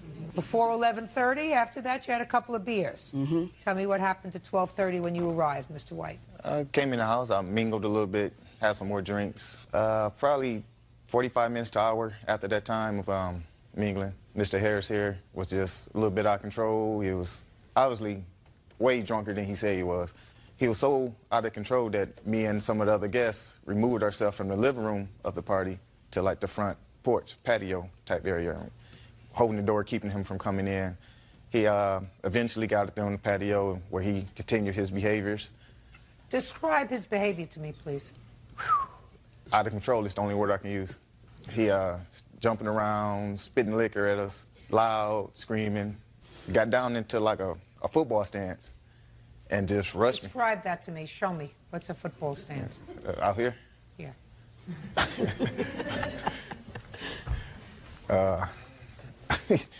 A football stance. Okay, that kind of, okay. All right. Brushed my legs, grabbed me by the legs, and I don't know if he was trying to put me in a wrestling move or just whatever, but as I was going down, his head hit my eye, causing the stitches that I had from a previous surgery to bust. And What kind of surgery had you had on your eye? I had a cornea transplant. When? September 20th. You have the medical records for me? Yes. I'd like to see them, please. That's the injury that you're talking about, being bumped in the head by him and Yes. the stitches coming apart. As Did you go to the emergency room that day? Yes, I did. Who took you? My friend here, Kathy. I actually went home to... Went back to Kathy, the you have a hospital. last name. Smith. You took him to the emergency room? Yes. Immediately after being bumped in the head, did you leave the party? Well, after I got hit in the eye, like I say, he took me to the ground. I think that was the initial impact. And once I was on the ground, he went for probably a headlock and came across my eye again, taking me back to the ground as I was getting up. And at that point, it was when I crawled to the bathroom, tried to wipe the little blood that I did have, and then I left the party. How many surgeries did you have subsequent to this incident? 3. Were you scheduled to have any other surgeries after No. the initial corneal transplant? Right. I was doing... You were doing It was in fine. the period of my recovery process. Okay, Mr. Harris, I'm going to hear you, sir. We was at the party. We had a couple drinks. I had a couple drinks. I knew he was already there, and he was already drinking, because I can already tell the way he was talking. You arrived first. No, he arrived first. No, you arrived first. You said you arrived at 11:30. They didn't arrive until 12:30. No, he was there first before me. Okay, keep going. I already knew that he had been drinking because the way the slur of his speech he was talking. As the strike clock to 12, we all just was having fun. It was party, horse playing, high five. We bumped chests. Then all of a sudden, a buddy of mine had picked me up. I'm looking around like, what's going on? You know what I'm saying? So then all of a sudden, he grabbed me. So when he grabbed me, I broke him off of me. And then he fell to the ground, I guess injuring his eye then. He was the aggressor. I wasn't the aggressor. He put his hands on me first. Did you see what happened? No, he did. I was in the other room. I'm the one that just witnessed. Tell me your name, sir. My name is Brian Dukes. Do you know both of these gentlemen? Yes, ma'am. How long have you known them? About 3 years. Both? Yes. Both nice people? Yes, yes. Okay.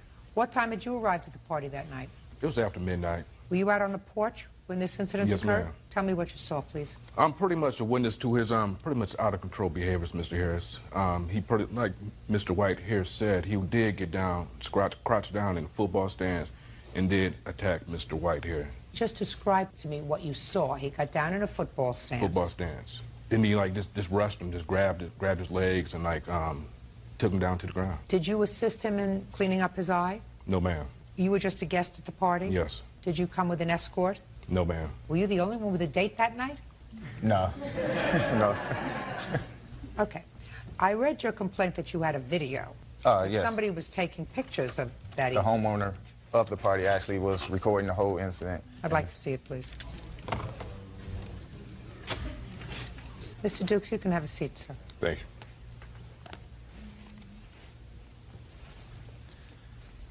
This is the point here. This was like I say, well past 12:30. He's actually finna start spitting liquor at us.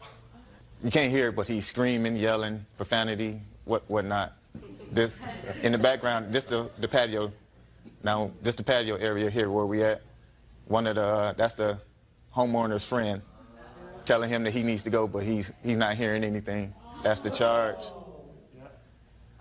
Right there, you can see me holding my eye as I'm going back. And he jumps on me again. I'm trying to get up now. I brought back down. At this point here, this is where I told him, I didn't use these words, but you just messed my eye up. And he was like, all right, get up, I got you. I'm crawling off into the bathroom now. As he comes back out, he attempts to do this again, but he will stop. This was a separate person here, separate incident. And so that's the homeowner there. At this point, she was just really fed up with him. That's him hitting the door, banging on her front door, glass door. What you're supposed to say, Mr. Harris, is, I drank too much, I was an idiot. I'm sorry I hurt you, and I'm going to pay your bills. You're not supposed to make excuses, sir. Have you seen this video before? No. You've never seen it before? Never seen it Why before. didn't you show him this video before? Maybe he would understand the nature of his actions. In this process, I've reached out to him twice, not asking him to pay the bills, just to help him. Like I said, we have been friends for some time. I knew that he didn't just have this money in his pocket, but if he would just assisted, no, I don't. But if he had just assisted with the help, we probably wouldn't be here. I'm waiting. If he knew that his eye was messed up, why would he come to a party and have fun anyway? I mean, but you know, sometimes when you're at a party, everybody get, you know, everybody horseplay. At least they do where I'm from. You want to take this one, or what do you want me to do? I don't know. There are good questions and there are bad questions. That's a bad question. You know that if you have some delicate surgery, the chances of that surgery becoming infected, inflamed, that can become dislodged, that happens. Is what you're suggesting, sir, that if you have this kind of surgery, you stay in your room? You work at a place where I assume sometimes it gets physical. Exactly. Is that right? Yes. That's his job. So he has to go to work. And you take care as best as you can to make sure that the people that you're working with don't hurt you, don't exacerbate a condition that already exists. When you go to a New Year's Eve party, you expect to have a little bit of alcohol, sometimes, and sometimes you even expect people to act stupid. You don't expect them to act very stupid. And when you act very stupid, Mr. Harris, and you hurt somebody, you have to be responsible and pay for it, right? Yes, ma'am. Let me ask you this question, sir. You live across the street from this party. Yes, ma'am. You were pretty drunk. Yes, ma'am. Let me give you this scenario. You're walking back to your house and you're pretty drunk and you're not looking where you were going. And a car is coming down the street. They're perfectly fine. Nobody's drinking in that car. They're driving. But you dart out into the middle of the street and that car swerves to avoid you. And the people in that car are seriously injured because they hit a tree. Are you going to tell me that you think on New Year's Eve people shouldn't drive their cars because drunks sometimes walk in the middle of the road? That's the same kind of philosophy that you're trying to sell me when you say, listen, when you go to a New Year's Eve party, everybody gets drunk and they horse around. You can horse around without being an idiot. Would you like to show your boss that video? I don't want to show nobody that video. Well, you should have thought of that before you came here, Mr. Harris. Judgment for the plaintiff in the amount of $3,000. That's all. Parties are excused. You may step out. Years. He has had some trouble in his life in the past. You've been to prison. Yes, ma'am. But recently, he found your daughter on the internet. Correct. And they developed a relationship. According to you, you made a loan to him. He repaid that loan. And then shortly thereafter said he needed an additional loan. And because he had such a good credit history with you, and because he and your daughter were now involved in a father-daughter relationship, you loaned him an additional amount of money, $7,000. Did he make any payments on that $7,000? He did, Your Honor. He actually made the first payment that was due. And then he stopped making the payments? He did. You want to show me proof where you took the money from? Yes. And just for my own information, could you tell me why you put yourself in a financial bind to give him $7,000? Well, I actually didn't have any cash money to give him. We were becoming friends, and I was in support of my daughter's relationship with him. He came with me with problems, and he had a lot on his plate. Just 1 second. So you got $7,000. Where did you put this money? I deposited it in my credit union account. Let me see it.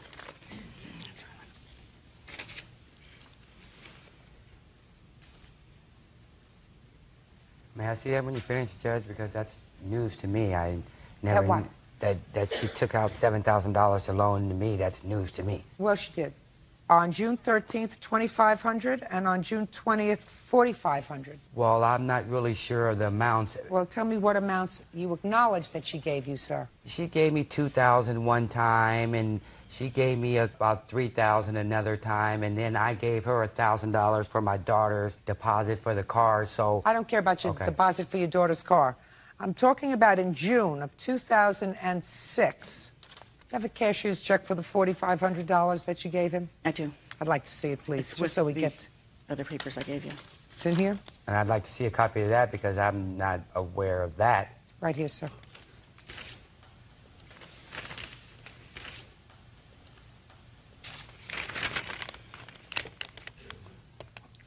Right, ma'am, but it wasn't made out to me, right? She just wrote my name at the bottom. I mean, that doesn't mean that she gave the money to me. That doesn't, right? Is that what that's saying? Is that saying it was made out to me? I don't think I Paid in cashed. the order of James Hampton. Oh, okay. Well, I guess it's made out to me. But like I said, she had been giving me money. I'd been giving her money, so I really don't have record of that. But the money was given to me for the simple fact of that I was behind in some of my bills, but she never said I had to repay the money back. What happened was this whole case, why we're here today, is I had just been notified that I had a son that I hadn't seen in 14 years. Hadn't seen my daughter in 14 years. I got tired of being a deadbeat dad and went and took the necessary steps it took to reunite my family. What happened was, at that time, when Edith, like you said, why was she doing all these nice things? Edith was kind of, I guess, trying to rekindle the relationship and saying, here, James, here's some money. You don't have to really get money. And that's cool, but I never really, want somebody to give me something for free. I told her, Edith, I'll pay you back if, if I come into some money. She said, don't worry about it. I understand that, you're going to therapy with your child. You've got lawyer fees. I understand that, I kind of lied to your daughter about us, about you being alive. I really was incarcerated, but she told my daughter I was dead. My daughter never got in touch with me through years of searching, 3 or 4 years. I finally tracked her down and took responsibility with my son. But what happened was my daughter took my son down, and my son, who I'd had got temporary custody, had a lot of problems, had a lot of mental, emotional problems. When she picked up my son,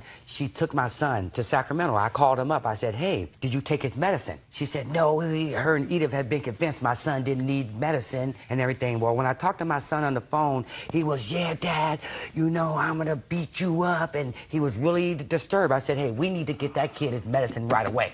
So my daughter, and this is what really gets me, I got 2 adults that supposed to have good sense, and my son, who I can't really blame him because he's only 15 years old. These 2 manipulated my son and tell him, oh, I don't want to come back up to you, Daddy. You make me work too much. And they made allegations. And here's the kicker part, Judge. They take the kid and they take them back to the boys' home, which 9 months going to therapy, visits, picking them up. They go back to the boys' home with my son who needs his medicine, and they tell the social service that I abused my kid, rush him over to the hospital, have him all checked out. Come to find out, I got the report right here from social service. There was no abuse to the kid, and they said that the police was coming to get me, and I better watch out. I finally told them, hey, I'm like John Gotti. I'm the Teflon Don, because I wasn't worried about the allegations. I wasn't worried about them. You only worry about something when you do it, not when you don't do it. So social service called me up and said, Mr. Hampton, there's no problems with the allegations. They're not true. The problem is your son don't want to come back there, because these people are supposed to, if she don't have to love me no more, but she should have the respect that I am the father of her kid. And I can't believe that how they couldn't say, well, let me sleep on it maybe before we take the kid back. You don't take some kid because you think he did something and take him back to social. Now I have to start all over. I have to go and hire another attorney, and I have to get trust in my son. So this is what this lady's trying to do, manipulate. Only when she found out that I had another girlfriend and the relationship between me and her wouldn't happen again. I move on, Your Honor. Once the lady leaves me, keep it moving. I'll move on to the next one. Miss Allen, I have a few questions for you. Yes. How old are you? 44. Do you work? Yes, I do. Who do you work for? Kaiser Permanente. And how long have you worked for them? 10 years. Okay. How many times have you been incarcerated? None. Never. Right? Right. Now, your daughter, Nicole, what does she do? She's a medical assistant also at Kaiser. She went to school? She did. Graduated? Yes, she did. And she's 24? Correct. Is she your only child? No, I have another daughter who lives in Houston, goes to college. Goes to college? Right. Well, Judge, can I say one? I want to hear nothing. I let you speak. Correct? Yes. I let you speak. I'm trying to figure out, Mr. Hampton. There are upstanding Listen to me. I admit. Listen to me. I'm trying to figure out who's the nut. So I have to find out. Judge Judy continues in a moment. Whatever allegations he's making, she didn't put those allegations in his head. Couldn't Mr. Hampton, you're not listening to what I'm saying. Listening ears, sir. And later today, The reason why he's saying that he pushed him in the pool because Demetrius was in his way. And how do you figure that's his mother's fault? Edith Allen claims the father of her daughter, James Hampton, owes for a loan. James says Edith falsely accused him of child abuse. Now, how old are you? 47. And in the last 20 years, how many years have you been in prison? Well, I haven't been in prison the last 15 years, but... I thought you said to me that you got your act together in 1995. Okay, my last conviction was in 91. I got out of prison in 95. So I've been out of prison for 11 years. Yeah, it's not 15. Before I committed a crime, it's been 15 years since I committed a crime. I had to do 4 years in prison, ma'am. Well, that's not what I asked you. Okay. It's been 11 years since I've been out of prison. Okay. And prior to 1990, how many times were you in prison? Your Honor, Lots. Lots of times. All You can right, say so all let that. me- so let me people ask- change. People change. Great. But some people change for the better, and some people don't. So I wanted to find out if Miss Allen had gone downhill in the last 15 years, because let me try to put together in a package what you testified to. You testified that when you got out of jail in 1995, but it took you a lot longer to find your daughter Nicole. Yes. Because you didn't get out of jail and say, gee, I want to find out where my daughter Nicole is the second I'm out of jail, and I want to find out where this son is that I allegedly have, immediately. It took you a little time to get your act together, like a decade to get your act together. Well, you finally got your act together. You came into this woman's life. You hadn't been in her life in a quarter of a century, and she wanted to help you. She lent you money. You paid her back. She gave you more money, took out a loan from her credit union to give you more money, helped you with your son, helped you initially. You and your daughter are doing fine. She's even embraced your son, was not her child, and said to her daughter, you can bring him to our house. He's your half-brother. I want you, is that a fair statement, Nicole? Yes, ma'am. Want you to be involved with him, want you to, all of a sudden, you want me to believe that she turns on you for no reason And your son, who is not a baby, we're not talking about a 3-year-old saying that you abused him. We're talking about a child who was 14? Yes, ma'am. 14 years old saying, listen, whatever it is, I don't want to go back to live with my father. I'd rather go live in the group home where he took me from because of whatever allegations he's making against you. She didn't put those allegations in his Why head. couldn't Mr. she? Hampton, listen to me. You're not listening to what I'm saying. Listening ears, sir. I said she didn't put those allegations in your son's head. Now, he may have been hallucinating, but that's not her job. Her job is, if she has this minor in her home, abuse, she's not supposed to sleep on it. She has to call the authorities and say, this is what the child is reporting to me. You do an investigation. That doesn't relieve you of your debt. You owe her the money. She gave it to you in good faith, and you will repay her in good faith, Mr. Hampton. Judgment for the plaintiff in the amount of $5,000. That's all. Parties are excused. You may step out. You know, I think a lot of people, because you've been in trouble before, they think, oh, well, you're still a criminal. I'm glad justice was served. But people change, and people should allow people to change. So far away from telling the truth. And the lessons I've learned from the past is only going to make me a better citizen and a better person. He's an abuser. He always has been. My daughter won't accept that, you know, maybe we can start fresh. I want to move on with my life. You're still saying you haven't been around in my life. I could care less one way or the other if my father is involved in my life. Let all that go and let's, you know, build a relationship. As long as I can continue to have a relationship with him. And now the next case. All parties in the matter of Krill versus Sheets. Step forward, please. 19-year-old leasing agent Jennifer Krill is suing her ex-roommate, 21-year-old sales associate Christopher Sheets, for damage to their apartment and for his share of their security deposit. All right, Ms. Krill, let me see if I understand what this rental situation was about. You were doing some part-time work in the leasing office of an apartment complex. In exchange for that, instead of giving you a salary, they gave you an apartment. Correct. And you decided that you would supplement your income by bringing in a roommate, Mr. Sheets, Correct. who I assume you knew from someplace, Yes. right? Mutual friends. And he would pay you a small amount of, like $100 a month. Plus $50 a month for utilities. And then he would pay the security deposit, because there was a security deposit of $300. Yes. And he moved in. He said, that sounds like a great idea to me. He gave them a check for the security deposit. And then, according to you, there was a misunderstanding. Mr. Sheets says that he had heard that you were bad-mouthing him, whatever. He didn't want to live there anymore. He moves out.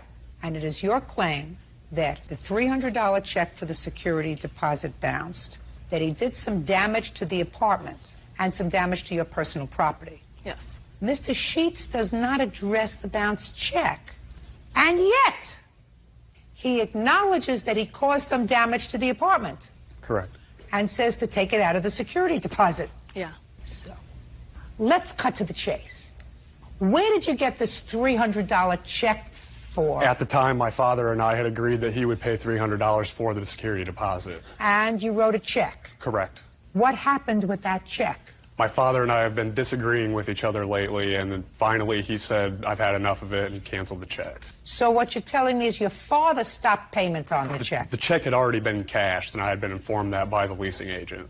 My dad had reported it stolen or forged. Because he... Oh, just a second. Here we go. Now it gets more interesting, because this is the only interesting part so far of this case. Yeah.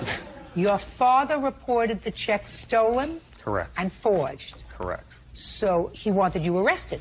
Well, he didn't want that, but he wanted to get it settled. He didn't think that she forged the check. Right. You forged the check. It wasn't, I didn't forge the check at the time. he said that you forged the check.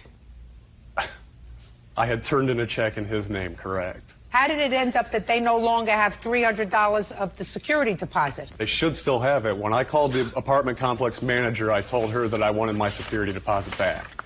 She Let me see. Can I continued to see tell. that, please? This She is the continued to check tell that me. has stolen and forged on it, and he forged his father's signature. I actually talked to his dad. Oh, I see that the bank marked it Yes. stolen, do not present again. Correct. His father called the bank and canceled the check that he forged. Correct. I'm not denying that. So that the rental company did not cash the check. We cashed it, and then We got it back because obviously we can't have that money So they anymore. gave the money back to him? Yes, they had to. I because see. he did not sign the check. Okay.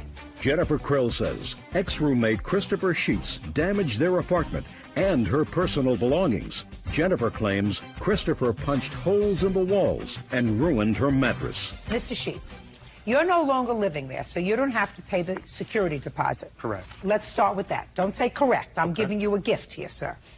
But you do have to pay for the damage you did to the apartment. Which I had explained to the leasing agent that I would take full responsibility for the Fine. damage that I had done. Good. What did you do? I had put a hole in the wall. I had also put a hole in the door in my room. That sounds like a lot more than $300 to me. It was $25 a hole is what I was told by her. You have a bill for the damage that he did to Yes, the apartment, I do. please, Miss Krill?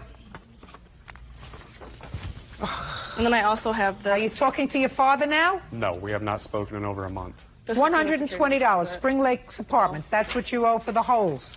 And then, from your... Oh, well, this, listen to me. You're going to pay your own security deposit. Okay, I was just giving that to you. That's fair, right? You're there, you pay the security deposit. He's going to pay for the damage you did. Now the place is damage-free. Any other damage you caused while you're there, you pay for. Yes. I'm a reasonable person. Okay. Now, Miss Krill, you claim that Mr. Sheets damaged some of your property. Yes. When I got back to the apartment about 2 in the morning with my friend Katie here, Had there been an argument? Yes, actually, he called me on the phone, on my cell phone, and he's yelling and screaming at me. What is he yelling? You know, how could you talk crap about me, da-da-da. She was saying that you were living sort of off of her? Correct. She was taking full advantage of her having the apartment for free and using it against me. Using it against you by House. saying you're living there, you weren't paying enough. Right. I get a rent-free apartment, but I am working 20 hours a week for it, and he pays me $150 a month Yes. and pays for food, and that's not a bargain. So you were saying he got a bargain? Yes. And you took offense at that? When she uses it against me is when I took How did she use it against you? ruining my reputation between friends. By talking- saying what, Mr. Just Sheets? talking trash behind my back. It you happened several explain- occasions. All right, now you're not living together anymore. Come on, fill me in. It's late. I have things to do. Well, he called me yelling on my phone. I went back to my apartment with Katie, only to find him and his friends throwing things down the stairs. There's mattresses, bed frames, boxes everywhere in the road. One of the neighbors in my apartment His building. stuff? Yes, his stuff. They called the cops because, it was a whole bunch of commotion. And I tried to go confront Chris. I'm like, what's going on? What's happening? He doesn't even want to talk to me. He's like, I'm moving out. That's it. Da-da-da. I'm like, okay. Can't stop him. Can you tell me, please, what property you allege that he damaged that belongs to you? He already has to pay $120. He urinated on my mattress, which was about $400. Well, how do you know it was him? I have pictures. That's not my question. How did you know it was him? Well, he was moving out all the stuff with 2 of his friends, so, he had the problem with me. Let me see. These are all the pictures. So what you're claiming is it was either Mr. Sheets or one of his friends? Yes. He took all the food in the refrigerator? Yes, All right, everything. get over it. What else?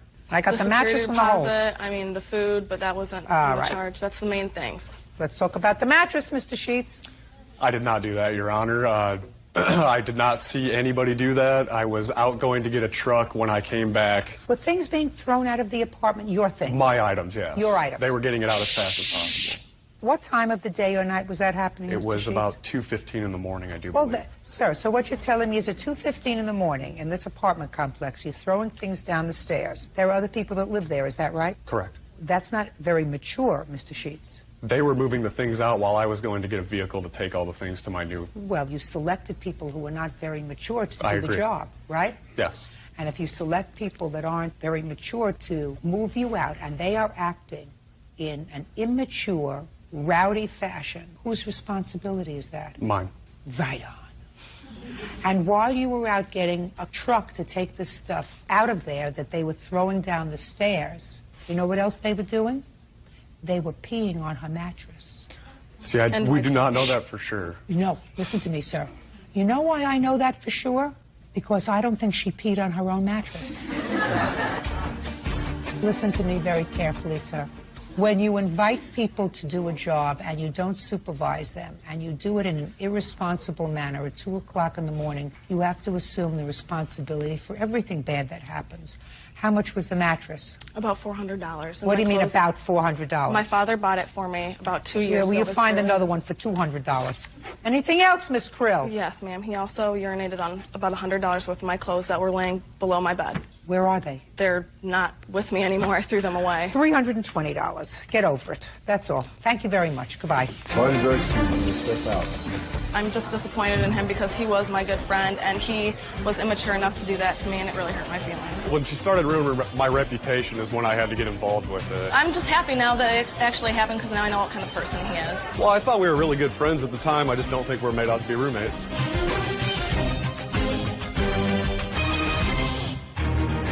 Party or a bar together, you had too much to drink and you asked him to drive your car home. Correct. He did. According to you, he probably fell asleep at the wheel, although you were sleeping. You really didn't know what happened. There was a terrible accident. Your car was severely damaged or totaled, and you were injured. Mm-hmm. You want the defendant to pay for your medical bills. Half. Half your medical bills. He did, in fact, give you some money towards the deductible for your car. Is that right? He gave me half, $250. The deductible is $500. How much money did you give her towards the deductible? $1,000. She said Show it me. was $1,000. That's not true. Show me. Where you going?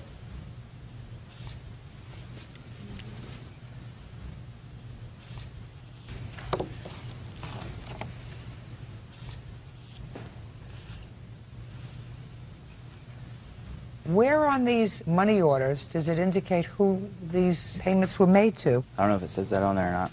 It doesn't. It's Your just a Honor, I receipt. never received a MoneyGram. His mother came to my work and gave me $250 in cash. Yeah, I believe you. I do. I believe you. Who made these circles around here, sir? What word didn't you understand? The circles Who made on the that? circles around? My mom did that. She highlighted What? it. My mom highlighted that. Who made a circle in black around the dates? I guess my mom did. She circled it. You guess? What do you mean you guess? I got those from my mom. She told me to hold on to them so that I have proof. You have no proof. Okay. I believe you. That his mother gave you $250, which was half of the deductible for the car? Correct. Is that what you agreed to with regard to the deductible for the No, car? I asked for the full $500, but all I could get was $250. Okay. The defendant says that your insurance, your medical insurance, should have covered your medical bills. Correct. So let's talk about it.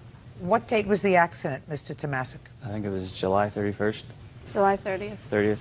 Tell me about the evening. Me and Leslie went to a strip club in Indianapolis, and Leslie Christopher. and I went to a strip club in Indianapolis, and I had my friend Zach meet us up there. He was going to take me home, but then Leslie asked me to drive her to my house, so he followed us, and I'm driving down the interstate. The next thing I know, she distracted me, and we're spinning out of control into a ditch. The cops came and towed the car, and she went to the hospital. That's not true, Your Honor. Just a second. Well, you don't know that. You don't know what happened because you were drunk. And according to you, fell asleep, right? Correct. So you don't know what happened. You didn't fall asleep, Mr. Tomasic? No. Had you had anything to drink that night? No. Nothing. Oh, that's why I was driving. I mean, I just asked you nothing.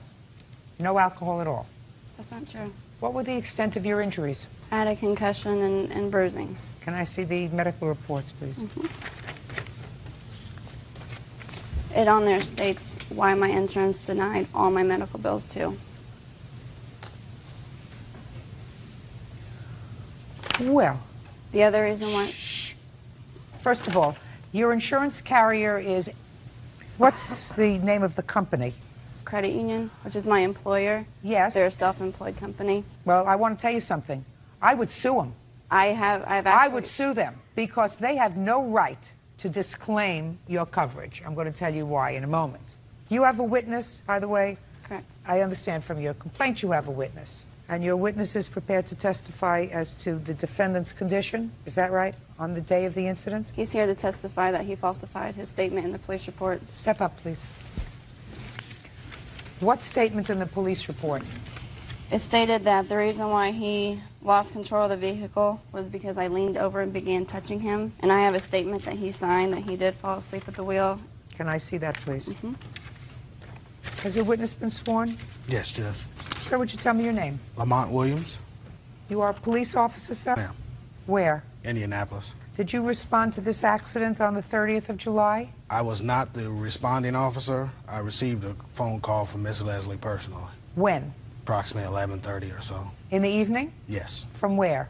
I was on duty at work. She called me on my personal cell phone. How do you know each other? We've been friends for 3 years or so. Where was she calling you from? From the accident scene. And what did she say when she called you? I've been in an accident and I need your help. And what did you say? I'll be right there. Asked where she was, and then I...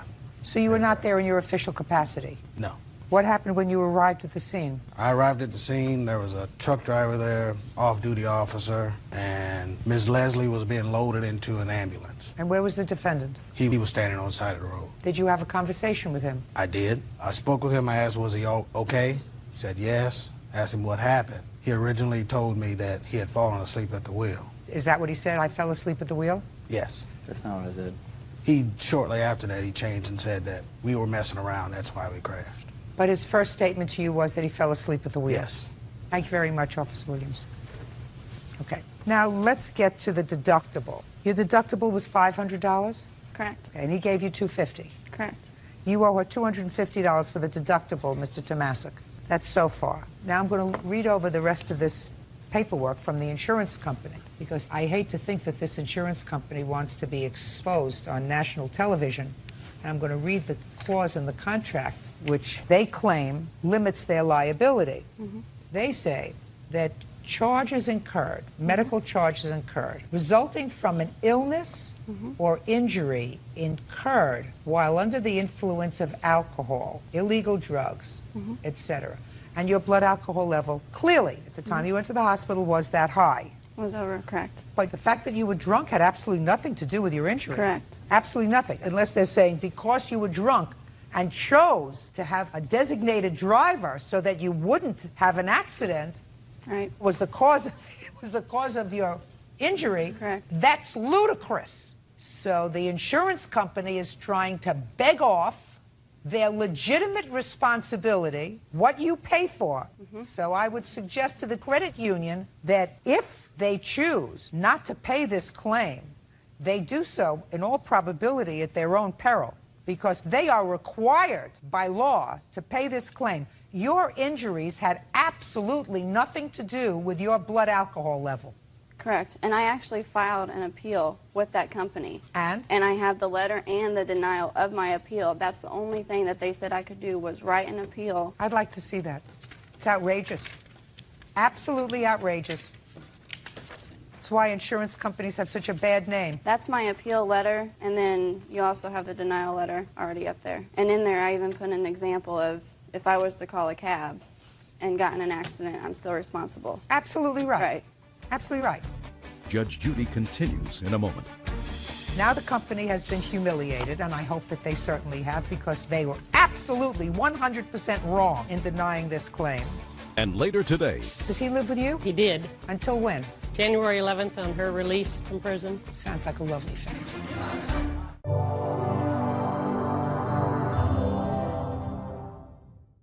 He had scars on his face.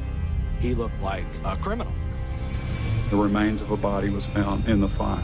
At that point, everybody was a suspect. Leslie, former friend Christopher Tomasic, owes for medical bills resulting from a car wreck. Christopher says Leslie is partly to blame for the accident. Now, you did the right thing by having somebody else drive you home, and they are doing clearly the absolute wrong thing by denying you coverage because they're trying to save their money. They take your money to pay your premiums and then look for any possible loophole to avoid their responsibility to pay your medical expenses. So, Mr. Tomasic, this is what you have to do, sir. Listen to me very carefully. Now that the company has been humiliated, and I hope that they certainly have, because they were absolutely 100% wrong in denying this claim, you are going to pay her claim, and your rights are now subrogate. You can sue them. I'm not going to use fancy. You can sue the company if you want to. I thought that my insurance would take over if hers didn't cover it, but... But they wouldn't. Whatever. It wasn't her fault. It was your fault. So she can't be out of pocket. But I think that she has to go further. Someone has to go further with the insurance company. And because it was your fault, it has to be you. Do you understand? Mm-hmm. Good. So I'm awarding you, you had money that you are out of pocket on your claims was clearly far in excess of my jurisdiction. So I'm awarding you the $5,000 you are requesting under your claim. Mr. Tomasic, I certainly advise you, sir, to seek relief, if you wish, because it's going to cost you money to sue them. But you should. That's all. Thank you very much. Parties are excused. You may step out. I'm just glad it's all over. I got my money that I owed. It's not my fault that the car was wrecked. I couldn't afford to pay for it. I knew he didn't have the money to pay for it. We were just spinning out of control. I fell asleep, woke up, and all I see is trees spinning around me. Into a ditch. I got out of the car and asked him what happened. He said he fell asleep. We were driving down the road and... Angela Ricker claims her husband's ex-wife, Sally Ricker, falsely accused her of vandalizing her car. Sally is countersuing for car damage and lost wages. Mrs. Ricker, this lady is your husband's, I assume this is your husband? Yes. Your husband's former wife? Yes. And it is your claim that she has been harassing you, that Yes. she's filed false charges against you, Absolutely. seeking a temporary restraining order, and you are seeking damages. Absolutely. The former Mrs. Ricker says that everything that she said in her application for a restraining order is true. She is counterclaiming for harassment and for vandalism that she alleges you did to her car. So, how long were you married to Mr. Ricker? 12 years. You have children? We have 3 children. How old are they? 14, 12, and 7. When were you divorced? Our paperwork went through in 2005, but I left in 2002. And when did you marry? 2 years ago, March 29th. Do you have children? No, we do not. On what date was this restraining order filed? I believe it was the 20th of March. The alleged incident was on the 17th, which would have been St. Patrick's Day. Okay, I'm going to start with you. Tell me your first name. Sally. So that we can differentiate between the Mrs. Rickers. You're Sally. Tell me what happened on March 17th. On March 17th, I was at an establishment near where I work. My car was parked. What in the parking lot. establishment were you near where you worked? I was at a nail salon called Tammy's Salon. Okay. And I'm looking out the window. I happen to look out, and I see both Tyler and Angela drive up, and I'm What shocked. time? It was about 2:30. I saw Tyler get out of the car, and then I saw Angela get out of the passenger side door, and together they hurriedly sort of walked into my place of employment. What is the name of your place of employment? I work at Trader Joe's. I happen to be off this day. So you were off on March 17th? I was. How far is your place of employment from where you live? 4 miles across town. Did you have an appointment for your nails? No. What was the name of the person who did your nails? You know, I'm sorry, I don't know. She's an Asian woman, and I don't know her name. Does she usually do your nails? No, I walk in. So you don't go to any particular person? Not at that place, no. Is there any reason why you went to that place on that day, despite the fact that you weren't working that day? I had some time to myself. As I'm sole parenting my 3 children, I don't get a lot of time away. Yeah, but this place is cross town. Why would you go cross town unless you have a particular nail lady who does your nails and Well, had an it's appointment rather inexpensive. than walking into some place that's closer and not cross town? Well, it's inexpensive. I had a few hours to go do my nails and get some groceries. Where were you getting your groceries? At Trader Joe's. Did you actually go into Trader Joe's? No, I decided not to go in. Go ahead, Sally. So? Go ahead. I'm listening. So they went into Trader Joe's, and you were having your nails done by a person whose name you don't know, and you just happened to be looking out the window. Let me hear the rest. Yes, so they continued to walk in, and they asked for me while they were in the store. And How do you know this that? Because I had a conversation with my son. I called my son after I saw them. Just a second. You called your son where? I called my son from my cell phone. And where was he? He was at his grandmother's house.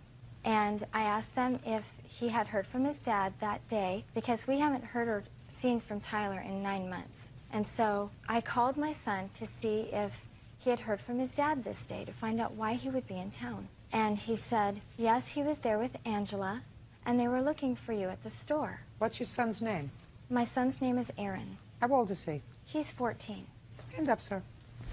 Did you call your son that day, Mr. Richter? I did. Where did you reach him? I On his reached cell him phone? Yes, on his cell phone. He was at my parents' house. At your parents' house? Yes. And did you ask him where his mother was? I asked if his mother was at work. Why? Because I had part of his birthday present to give to him. Which part? A credit card that had come in the mail after his birthday. Did you see him that day? No, I did not. Why not? because he was at my parents' house. Are you not allowed to be there? It's not a comfortable place for me to be, but I'm allowed to be there. Well, if you wanted to give him a credit card, why did you ask where his mother was? I was going to give it to her if she was there. So did you end up giving him his birthday present? I did not. Why not? I was told she was not there. Did you go into Trader Vic's? Trader Joe's? Trader yes. Joe's? Yes, I did go into Trader Joe's. Trader Joe's, Trader. What? Had a cup of coffee, and my wife and I did a little bit of shopping. On the 17th of March, how long had it been since you'd seen your son? I had seen him on his birthday, which was 1 month prior to that. Where did you see him? I saw him in Pleasanton at his mother's house. Spent some time with him? Yeah. Why did you say he hadn't seen the children for 9 months? Prior to that, Tyler had left Angela. Listen to me. You told me that he hadn't seen the children for 9 months. He said he saw his son in February, a month before. Well, which is true. He did not come to our house. I didn't care whether he came to your house or not. I don't care whether he saw the children at McDonald's. Did he see his son in February? He did not see his son on his birthday. I asked you a question. Did he see his son in February? He did not see his son on his birthday. Did he see his son in February of 2007? He did not see his son on February 15th. I didn't ask you about February 15th. I said, did he see his son in February? No, he did not see his son in February. I don't believe you. He saw his son on March 28th when he left his wife Angela and came into town for a few days. Are you on medication? No, I am not. There is no question in my mind that he saw his son in February, a month before the March incident. So when I asked you the question 4 times, you gave me an evasive answer. 4 times. Now I'm asking you one more time. It's very easy for me to find out. All I have to do is call Aaron. Did he see Aaron in February, anywhere, at any time during the month of February of 2007? I'm telling you that he did not see his son in February. I would have known that because we were together. If he saw his son, it could have been at school. Where did you see him in February? I saw him the weekend before his birthday. I had a hotel room in Pleasanton at Extended Stay Hotels. His mother dropped them off there, all 3 of my children. Yes, they stayed with me for the entire weekend, including Monday, which was a holiday. I saw them later at her house in February. Of 2007. And I was there on his birthday. February 2007. Yes. Let's go, Sally. That is not true. That is not true. Just a second. You want me to call Aaron? Very simple to find out. He has a cell phone? Yes, he does. You want to change your mind before I call him on his cell phone? Do you want to change your mind before I call him on his cell phone? I hate to get him involved in this, but I'm prepared to do it because it's very important to me. It's important to me to be able to speak as well. So I asked you a question. Did he see his children in February of 2007? And I'm going to be able to find that out either through you or through Aaron, who I will reach on his cell phone. On February 27th, yes. In February, Tyler saw Aaron. Fine. Okay, now you're going to tell me that you saw Angela vandalize your car. Yes, I did. Is that you're going to continue? Let's go. So on the way back out to the car, I was watching Angela as she had circled my car, and she started by standing and waiting for me, and then I saw her come around all 4 circles of my car with sort of a dragging movement with her arms swiping. And when I saw her out there, I had no idea what she could have been doing to my car. I knew that she may have been... Don't tell me what you thought. I don't care what you thought. Okay. You have pictures of your car and you have a police report. I do. I'd like to see it, please. These are the 2 that printed out. And then this is the police report.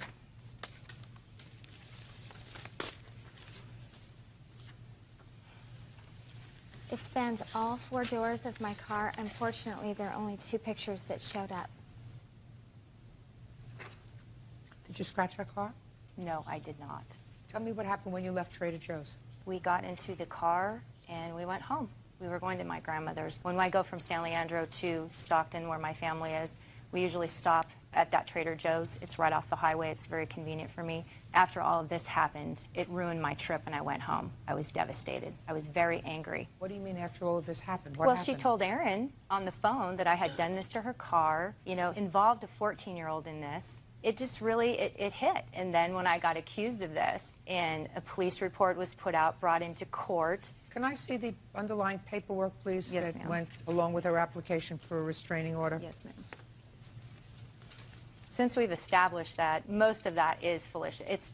It's false. There's nothing about bipolarity nor schizophrenia. Okay. And in your application for an order of protection, which is, I assume, written in your own hand, you say, Angela came to my place of work unannounced, and she later called my son and verbally abused him. Did you speak to Aaron later? I did speak to Aaron.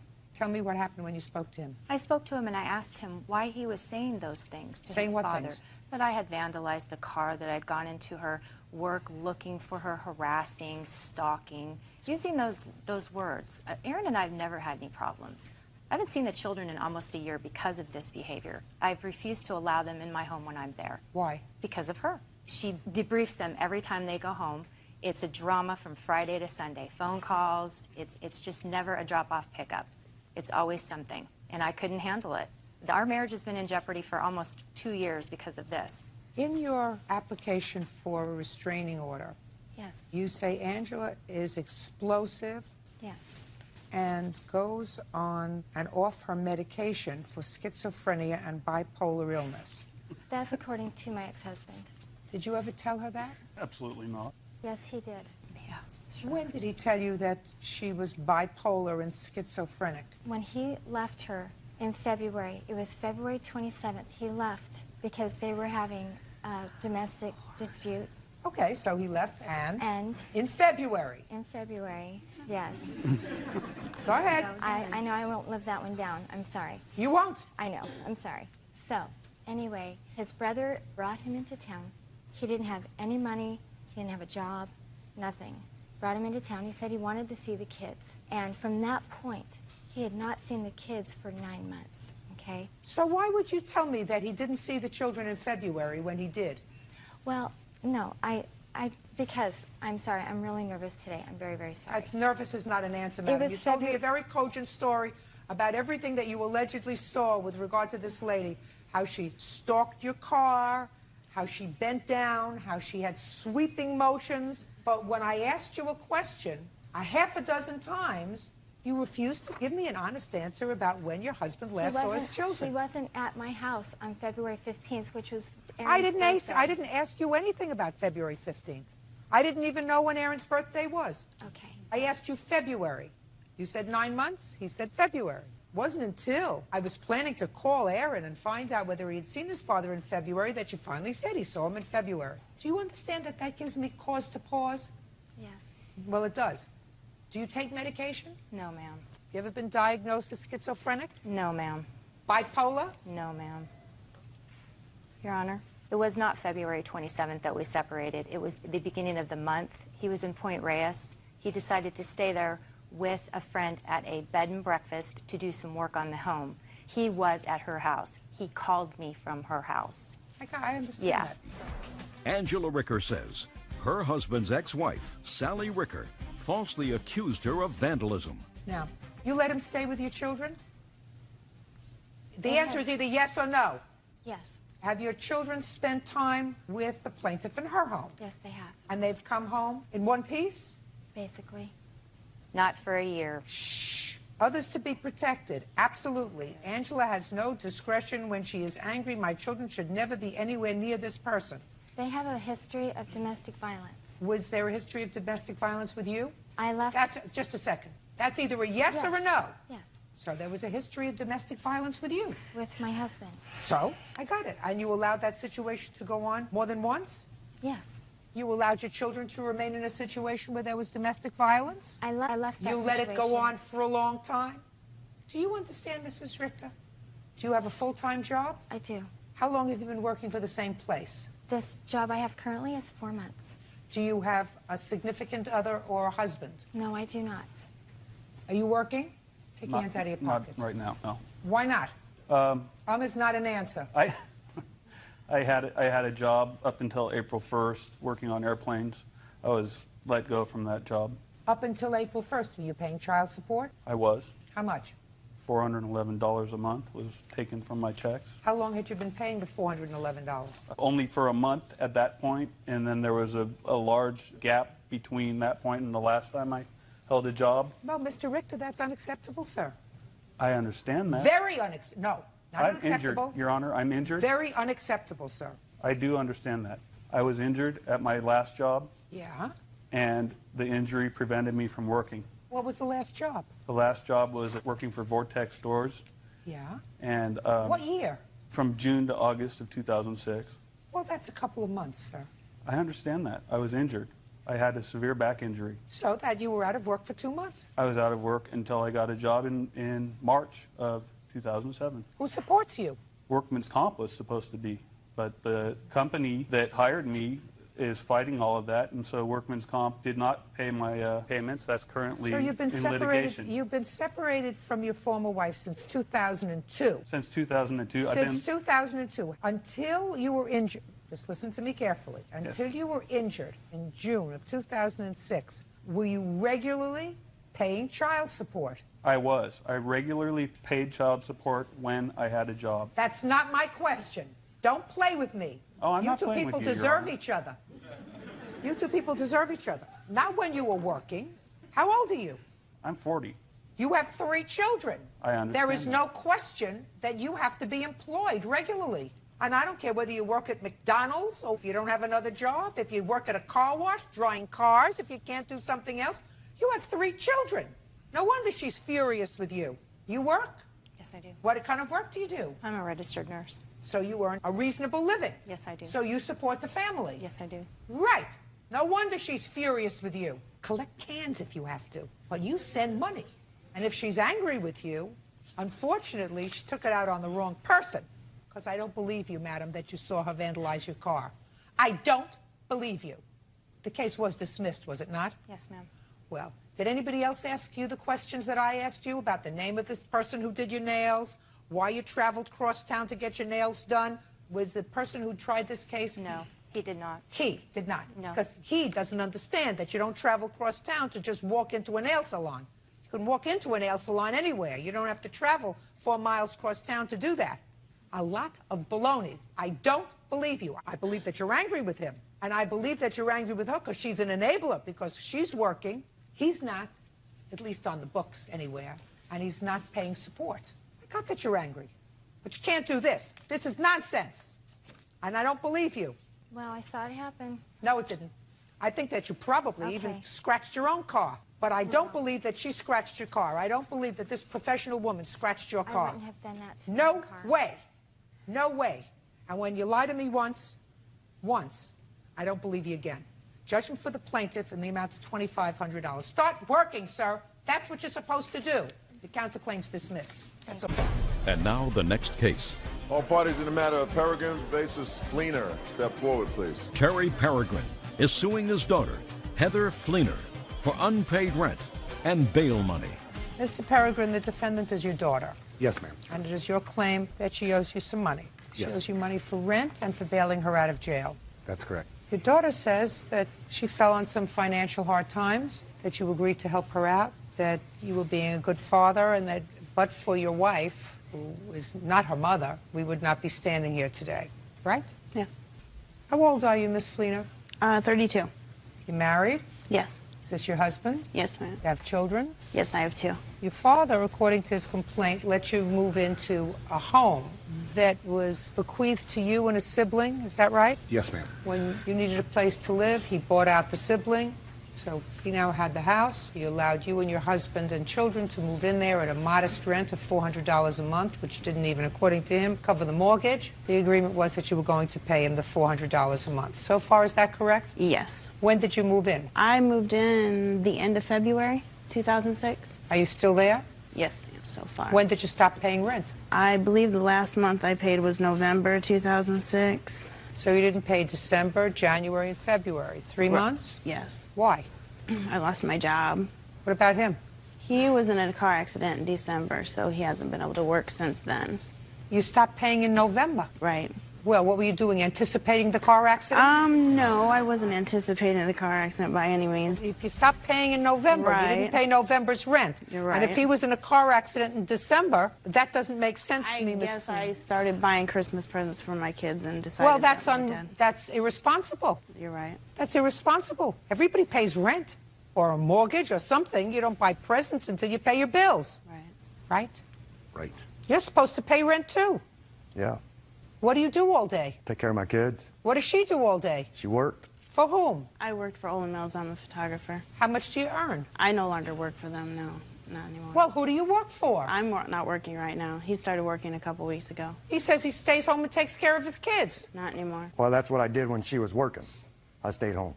But through them 3 months we didn't pay rent, that's when I was looking for... I was buying Christmas presents. How many months do they owe you for rent? They owe those 3, and they also they were behind 2 months, half the rent for March and April of 06. March and April. I only received $200 for those months. Why? That, when we first moved in, neither of us had a job then. That was before I started working, so I didn't get caught up. When did you get arrested? In January. For what? When I was taking pictures, I was falsely accused of giving pictures away for free, so I was arrested for theft. Is that case still pending? Yes. Did you call your father to ask him to bail you out? I called him because we didn't have a phone at home to go and let my husband know what was going on. You mean you didn't ask your father to bail you out?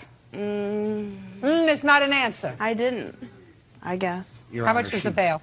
$505, and she didn't ask me, she begged me. What did she say? She was crying, and she said, Dad, please bail me out of jail. I'll promise you I'll give you the money back as soon as I can. You owe your father $2,105. Any reason why you shouldn't pay him? Well, I believe that there are other people that owe him much more than what I owe him, which would be my little brother that isn't here today with me, but... Yeah? And he doesn't ask him for any money back. And he don't have no kids, neither. Let me explain something to you. If he wants to shower one of his children with gifts and money, that's his prerogative. You want to know why? It's his money. He can do whatever he wants with his money.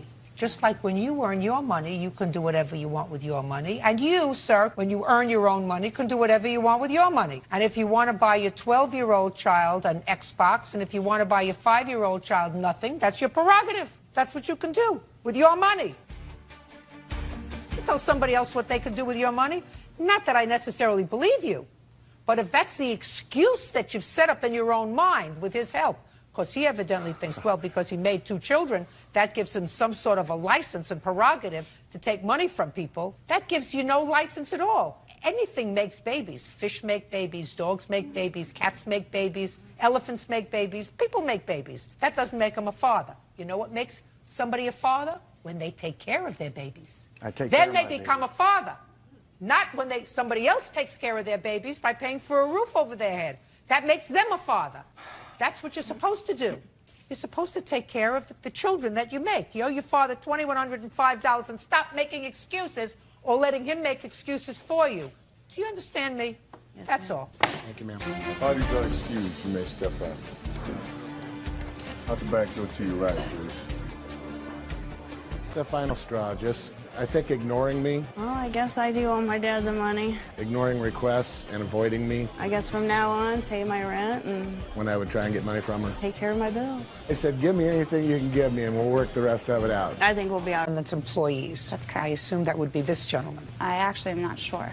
Would that be you? No. Were you there June 24th? Yes, I am the doorman. Okay. Mr. Hamilton wasn't there. He really doesn't know what happened, but he denies, based upon, I assume, what this gentleman says, that you were, in fact, injured on that date. He doesn't deny that there was some sort of an altercation, but he says that you were not injured. What time of the evening did this incident occur? It was around 10:30. Who were you there with? I was with 2 of my friends from college. Either one of them here? No, they actually did not witness the incident. They were inside using the restroom. Why were you outside on line? I was waiting at the front of the line about to have my ID checked, and they were on their way back when this all went down. Tell me what happened, Miss Giovanni. I was about to have my ID checked. The next thing I remember is waking up face down with my face in the concrete. The gentleman who was standing behind me in line, who I now know to be Eric Crisp, he was not a friend of mine ahead of time. He told me that, well, he was very concerned. That's all you remember? Right. You were on line. The next thing you know, you were on the ground, face down. Yes. You were the witness? Yes. Just stand up, please, sir. Your last name is? Crisp, C-R-I-S-P. Mr. Crisp, you were on line, right behind her? I was in line with her, yes. Tell me what you observed. Well, I was actually, I was pretty much next to her. Saw some commotion going on inside the bar. I'm not sure exactly if it was a bartender or not, but from what testimony was given to me. Gentleman was picked up. I saw him coming at me. I just want you to saw tell him me coming what at you saw. Okay, I saw two men coming at me, one being picked up. I dodged out of the way. I heard a thud, and I looked back, and I saw Angie on the ground. You didn't know her before that evening? No, not at all. Did you subsequently ascertain who the people were? I did ask the doorman who that was. This gentleman. I'm not exactly sure if that was him or not. I know he was. Sir. Your last name is? Garcia. Mr. Garcia, who were the people involved in the altercation on the 24th of June? There was a bartender. Bartender's name was? Carlson. And what did you see Mr. Carlson do? He was escorting a customer out of the bar that was How was he escorting him out? He had him by the arms and was forcing him out because he had stole a bottle, throwing him out. So he was throwing him out? Yes. And what did you observe? I heard the Look commotion. at me. I had heard the commotion, and I turned around and let the rope down to allow him to be thrown out, and he in turn bumped into the plaintiff, and she As he fell was back. Throwing out this patron? Yes. And she fell back into the line, never fell onto the ground. Where did you see her, Mr. Crisp? On the ground. I was standing in front of her, so there's no, she would have fallen into me because it's a real tight quarters. It's very tight quarters. And then there was a long line maybe of 50, 60 people. Mr. Garcia? Yes. Did you ever meet Mr. Crisp before? No, ma'am. Has he ever been to the bar before? Not that I know of. What do you do for a living, Mr. Crisp? I work as a senior finance analyst for a law firm. How long have you worked for the law firm? Approximately a year. Graduate from college? I did. Professional school? Yes, Cal State Fullerton. Mr. Garcia? Yes. You think of any reason why Mr. Crisp, who is unknown to the plaintiff, would not only testify falsely, sir, but take time to come to court to testify on her behalf, that he turned around and saw her on the ground, Mr. Garcia? When she... I can understand why you might say she never fell on the ground. Why? Why? Yeah, because why? he's your employee, Mr. Hamilton. That's why. I asked him I've to been there tell for me, 8 years. I've honest, never had a we problem. have insurance for... Mr. Hamilton, Yes. then I will ask you the question, sir. Okay. Mr. Crisp, let me Well, back he's a up. lawyer. Maybe Let me he's trying back to up. drum up business. Let me back up a second. Well, that's the most ridiculous thing. If you're going to be a wise guy, Mr. Hamilton, I'm going to fight for the plaintiff and throw you out. So don't be a wise guy. Now, it's my job, and I've been doing it for a very long time, to test the veracity of people's statements, whether or not they are telling me the truth. And there's no question that Mr. Crisp is telling me the truth as far as these facts, that prior to June 24th, 2006, he was unknown to the plaintiff, and she unknown to him. Has she retained your law firm to sue anyone? Not at all. We're not personal injury. He has no particular... Put your hand down, unless you want to modify your statement. Yes, I do. Fine. Then modify your statement, Mr. Garcia. When she fell back into the crowd, the people that frequent the bar, young, 21, 22 years old, were saying, oh, sue the bar, sue the bar. Everybody thinks that that's funny. Oh, sue the bar. And that's what everybody was saying, and I had to calm them down. I'm not talking about that, Mr. Garcia. I'm talking about her being on the ground. Okay.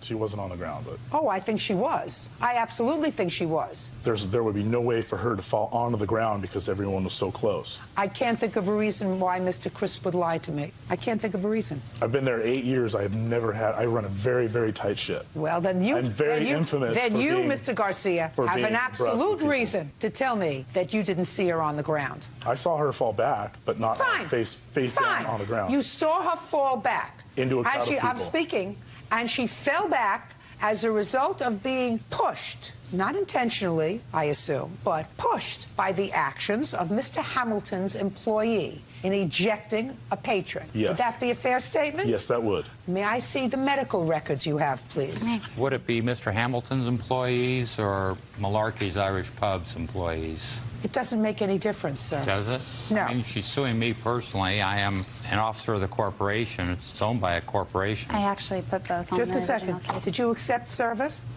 Did you accept service, Mr. Hamilton? I was never personally served. Something was mailed to me. And Is you're that here. accepting? And you're here. Yes, I am here. And you did not have an attorney put in an answer to the court indicating that the court had no jurisdiction because the corporation wasn't served. Well, she probably just would have refiled it again, so why not get it over Then with? why raise it now? Then why raise it now? Because as additional complaint is Malarkey's, I just want to make sure that Bill Hamilton isn't responsible, because I am not Malarkey's, I'm an individual. You are here, sir, neither you nor an attorney on behalf of a company in which I assume you are the primary shareholder? No, that's not correct. Who is? My father. How old is he? 83. When was the last time he was in the business? He retired about 8 years ago. Good.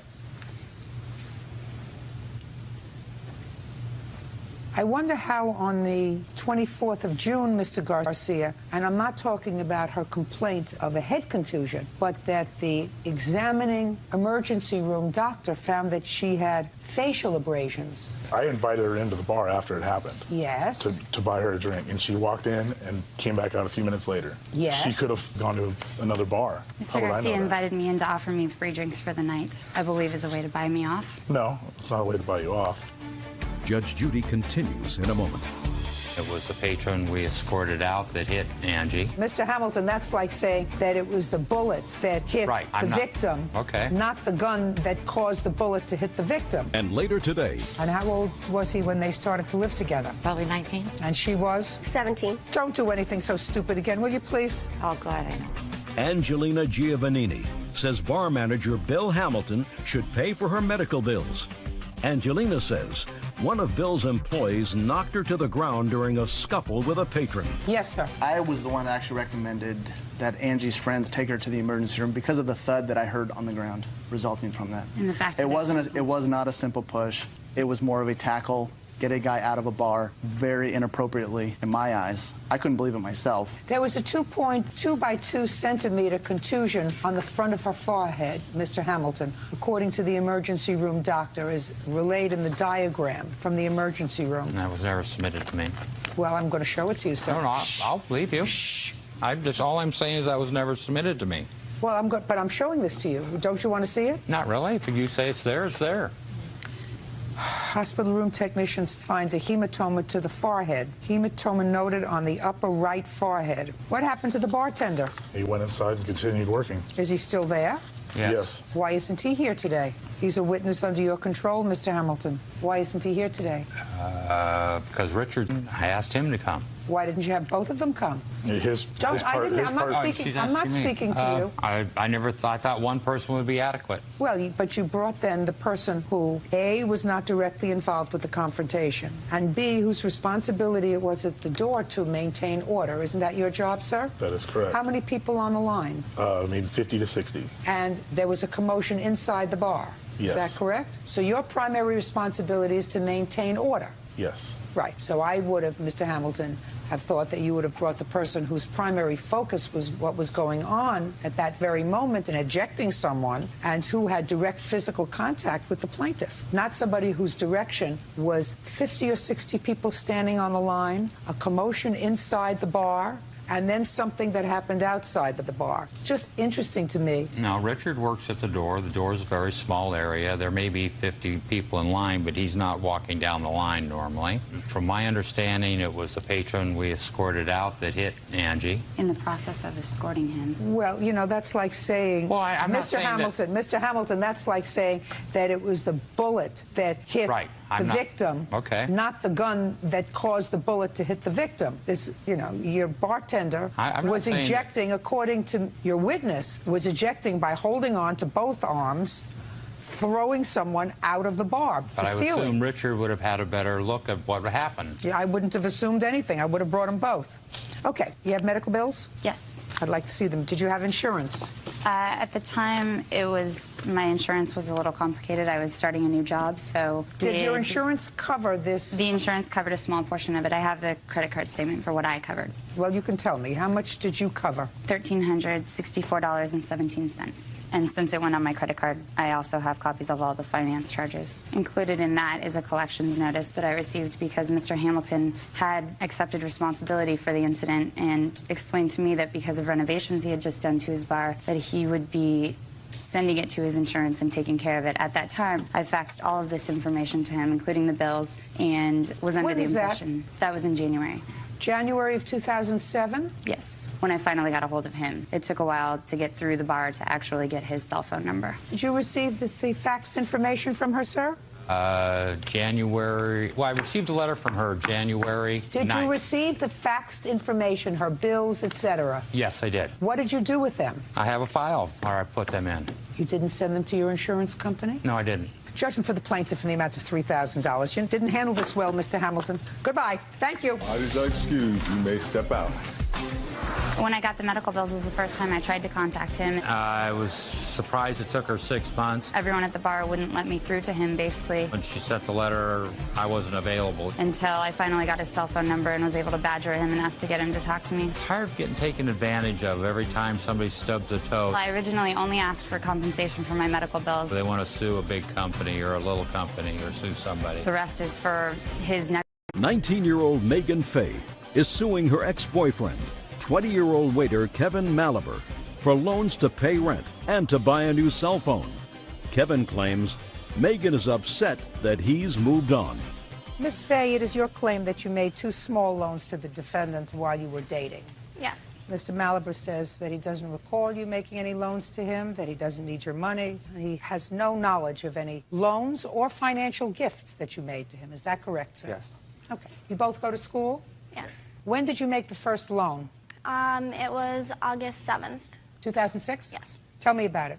He said that his dad couldn't pay for his rent because his dad was getting a new job. So he wanted me to lend him the money until his dad could pay me with the new job, and that was $420. What was the money for? The rent money. Where did you get the money from? My savings account. You have proof of that for me? Yeah, I have the statements right here. Can I see it, please? I had to take 2 up. Okay. You had to take 2 out because? I was doing the ATM, so I didn't think it would be able to take $420 out at once, so I split it up. Okay. Were you working? Yes. What kind of work were you doing? I work at JCPenney's. Full-time? Part-time. I work between 15 and 30 hours while going to school. Work full-time in a restaurant as a server.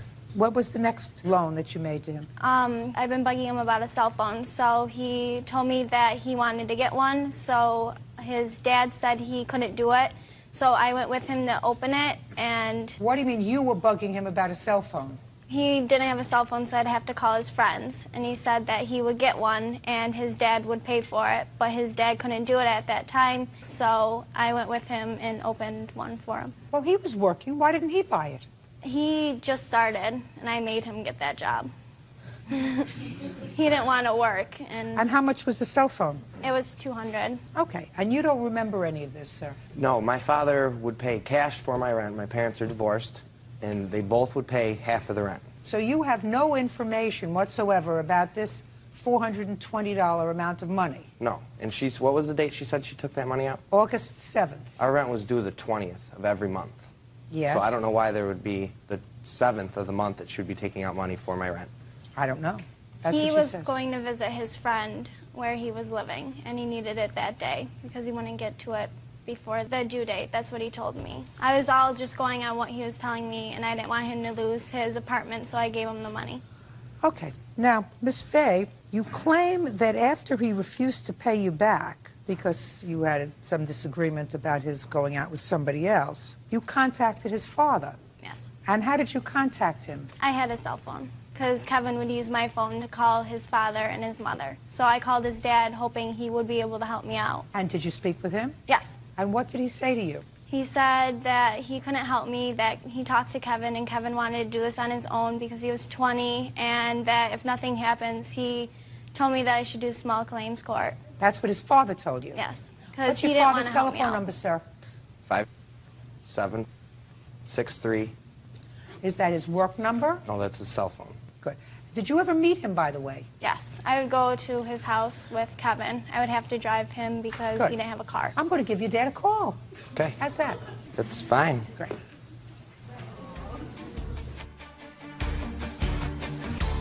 This is Judge Judy Scheindlin. How are you? Mr. I have a couple of questions for you. Do you have a moment for me, sir? Great, great. Do you remember sometime several months ago receiving a phone call from Miss Fay, your son's former girlfriend, Megan Fay? She discussed with you some money that she said your son had borrowed from her? Did she tell you how much he had borrowed? Did you agree to pay her that money? And did you speak to Kevin about it? And what happened? Okay. Did you tell Miss Fay that if he owed her money, that she should sue him? I absolutely agree with you, sir. You've met this young lady before, is that right? Ever had any difficulty with her before? Seemed like a nice young lady? Very good. Thanks very much. I appreciate your assistance. Bye-bye now.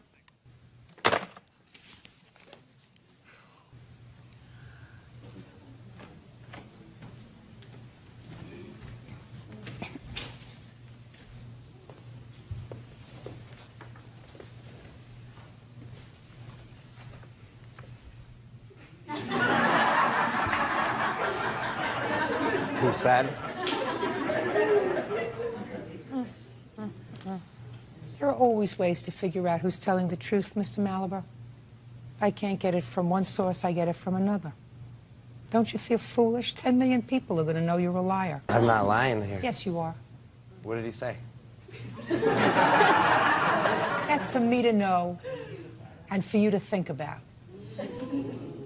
But there's no question in my mind you're a liar. Judging for the plaintiff in the amount of $620. That's all. Thank you. Ian Mooney is suing his ex-girlfriend, Erin Enslin, for money owed on a lease for a Mitsubishi Eclipse. Erin says the lease is Ian's responsibility. Mr. Mooney, this is your former girlfriend. You leased a car together. You got another car. Miss Enslin said that she would take over the lease payments on the car. She did. You broke up. She took the car with her. She drove the car for a considerable period of time. The lease was about to be up. The payoff was too much. She said, you can have the car back. I don't want it. You were forced to pay the payout on the lease, which, according to your complaint, was about $5,000. Miss Enslin says it was your car. It's your problem. That's your defense. Yes. When was the car leased? October 6th of 2001, and it was leased by myself and Erin. Okay, and how long did you drive the car together? Until, I believe, February of 2004. Erin had found employment, and basically we agreed that I would get another car in my name, and Erin would take over the Eclipse and make the payments. And you did that? Yes. For how long? The lease was up 2006, October. I called him a few times a couple months before saying that I couldn't afford the car. It was really breaking me. So obviously there was no way I was going to be able to pay it off, and he just refused to take it off of me. Well, but you had an agreement with him, Miss Enslin. Yeah, as long as I'm driving the car, I'll pay for it. There were times where I called him and said, I don't want it. I don't want to drive it. It was never discussed of bringing back the lease and me paying it off. Well, what did you expect to happen? I'm not even on the lease. Miss Enslin. I'm a co-signer for the loan. Correct. I'm not on the title of the car. It's not my car. But you are co-signer on the loan, right? Right. Okay. Now, you had this car in total. How long, sir? The full lease, 5 years between the two of us. Erin had said that she had no intention of keeping the car, yet I believe she had intention of keeping the car as long as it was just like a lease. I'm speaking, Mr. Mooney. I believe that she had the intention of keeping the car and paying for it until it was no longer advantageous for her. You have a car now, Miss Enslin? Do I have a car? That's my question. Do you have a car now? Yes, I have a car now. What kind of car do you have? I have a Dodge Spirit. What year? 94. Where did you get it from? My parents. Your parents gave it to you as a gift? Yes. When did they give it to you as a gift? October of this year. Last year. So at about the same time that you said, I can't afford these payments anymore? At the same time the lease was up for his car. The same time the lease was up on a car on which you were a co-signatory? Yes. Perfect. Okay. Can I please see the payout? This didn't become an issue until there was damage to the car, and basically she'd gone over on the mileage. How was the car damaged? Miss Enslin, you don't know. How was the car damaged? There's a scrape on the side of the car. How did it happen? I hit something with it. Why didn't you fix it? Because it happened right before the lease was up. And his girlfriend at the time was actually looking into buying it, and her dad owned a garage, so there was a point where we thought that they were going to fix it and buy it and just take it off of whatever she paid for it. Who do you live with? My boyfriend. What kind of work do you do? I'm an assistant. Assistant what? Assistant to a businessman. What kind of business? He owns a small production company. You mean theatrical? No, music. And what does your boyfriend do, Miss Enslin? He's a writer. And what do your parents do? My mom works in a factory. She's an accountant, and my dad fixes the roads and works for the township. How old are you, Miss Enslin? 25. You have to grow up and stop being a baby. If you have a responsibility, you're supposed to take care of the responsibility. You're not supposed to stick somebody else with your responsibilities. You were going to assume the responsibility on the car until you decided it was too expensive a proposition for you to take it over after the lease. So what? You relied on your parents to treat your car so you could get to and from work and not have to take care of this responsibility. You have to grow up, madam. Beauty fades, dumb is forever. Judgment for the plaintiff in the amount of $5,000. That's all. And now the next case. All parties in the matter of X-Line versus Pace. Step forward. Laurel X-Line is suing her son, 21-year-old Derek Pace, for damaging her four-wheeler. Derek claims the damage occurred due to mechanical failure. Miss X-Line, the defendant is your son. Yes, ma'am. And the lawsuit claims that he came out for a visit. You live in where? Show Low, Arizona. And you come from? Texas, Del Rio. So he traveled from Texas to Arizona for a visit. Yes, ma'am. And when he got there, he rode a four-wheeler. Yes, ma'am. That you bought, and it is your claim that he broke it. You want him to pay to have it fixed. Yes, ma'am. Your son says that he didn't break it. It was already broken, he thinks. But certainly he didn't break it. And he's counterclaiming because he says he was so uncomfortable and it was so tense after he had this accident on the four-wheeler that he went home, and he wants you to pay the expenses for his travel round trip because he didn't have a good time. Right? Yes, ma'am. Are you both nuts? No, ma'am. It's more about responsibility and respect. I mean, when they came back with the four-wheeler, I have MS, and I was diagnosed 3 years ago, and that four-wheeler is my lifeline. I use that four-wheeler for everything. I use it to feed my horse. I use it to water my horse. Then you shouldn't have let him ride it. Miss X-Line, how many children do you have? One. You have one child yes. that you're suing? I mean, I quite frankly, I don't get it. I mean, my children have taken my cars and had accidents. I had a story once, Miss X-Line. One of my children, after the car went over an embankment into a little ditch, tried to tell me that the earth opened up because of severe rain, and that's how the car slid down the side of the road. You know that child. It didn't work. I mean, the story didn't work, but I didn't sue him. I mean, I used that car to get to work, and I really needed it as my lifeline. But it would never dawn on me over this kind of thing to sue a child. I think it was all the attitude that was taken when it happened, like that it was nothing. It was nothing. It was not his fault. It was not his responsibility. Why was I crying? It was just. He said it wasn't his fault. Right. He didn't say it wasn't his responsibility. He said it wasn't his fault. Well, he didn't feel like it was his responsibility either. Because he says in his answer that he didn't do anything to cause the damage to the four-wheeler. Well, I have photos here of when they took off on the four-wheeler, the day they took off, and I have photos of when it was taken off to the repair shop. Well, of course, because there was an accident with it, but he said he didn't cause the accident. The accident happened as a result of a mechanical defect. Well, I think you can look at the pictures and it will tell the story. I don't think it's going to tell the story, madam, but I want your son to tell me what happened when you took out the four-wheeler. Well, we took it out. We got there the night previously, and the next morning we woke up and she told us that she wanted to take her four-wheeler out and take it up in the mountains, go see the snow and all that kind of stuff. So we took it out, and we realized we were kind of running out of gas. We were trying to find the road because we'd lost our way on the way back through the mountains. And then I realized that the back wheel was you could feel the back end of the four-wheeler sliding. And I stopped to look at it, and the back wheel, the axle had broken off, and the wheel was messed up. Is it possible that you went over a rock? Is that possible? It's possible. Possible you went over a log? Possible. Is it possible that as a result of doing that, the axle broke? It's possible. Possible. Sure, a lot of things are possible. If I borrowed your car, I would fix it if I tore it up. Well, if I borrowed your car, and through no fault of my own that I knew about, that I was aware of, something happened mechanically, and I was in an accident, and I was injured, I would sue you. And you better have insurance on that car. So unless you have, Miss X-Line, some proof, and that would have to be by virtue of someone who was an expert in four-wheelers, that something that this young man did caused that damage. I have a statement. I don't take statements. I have the photos of before and after. I'll take a look at the photos. This is them when they were starting out on their journey. And then that was after it was damaged.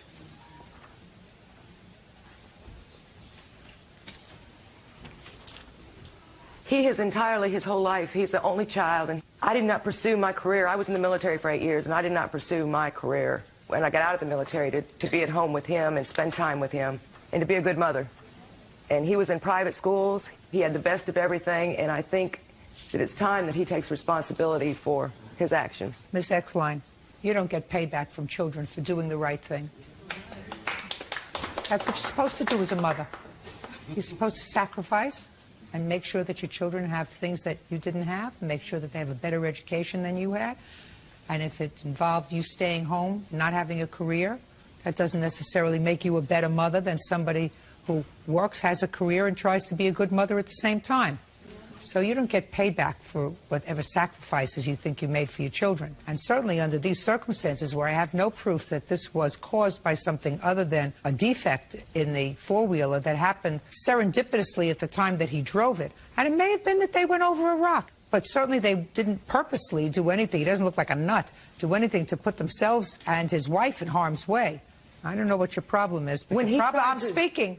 But your problem should not be resolved in a court. Now, Mr. Pace, if you weren't having a good time with your mother's house, you had several options. You could leave, or you could not leave. You also don't bring that sort of nonsense to a court. Courts are very busy.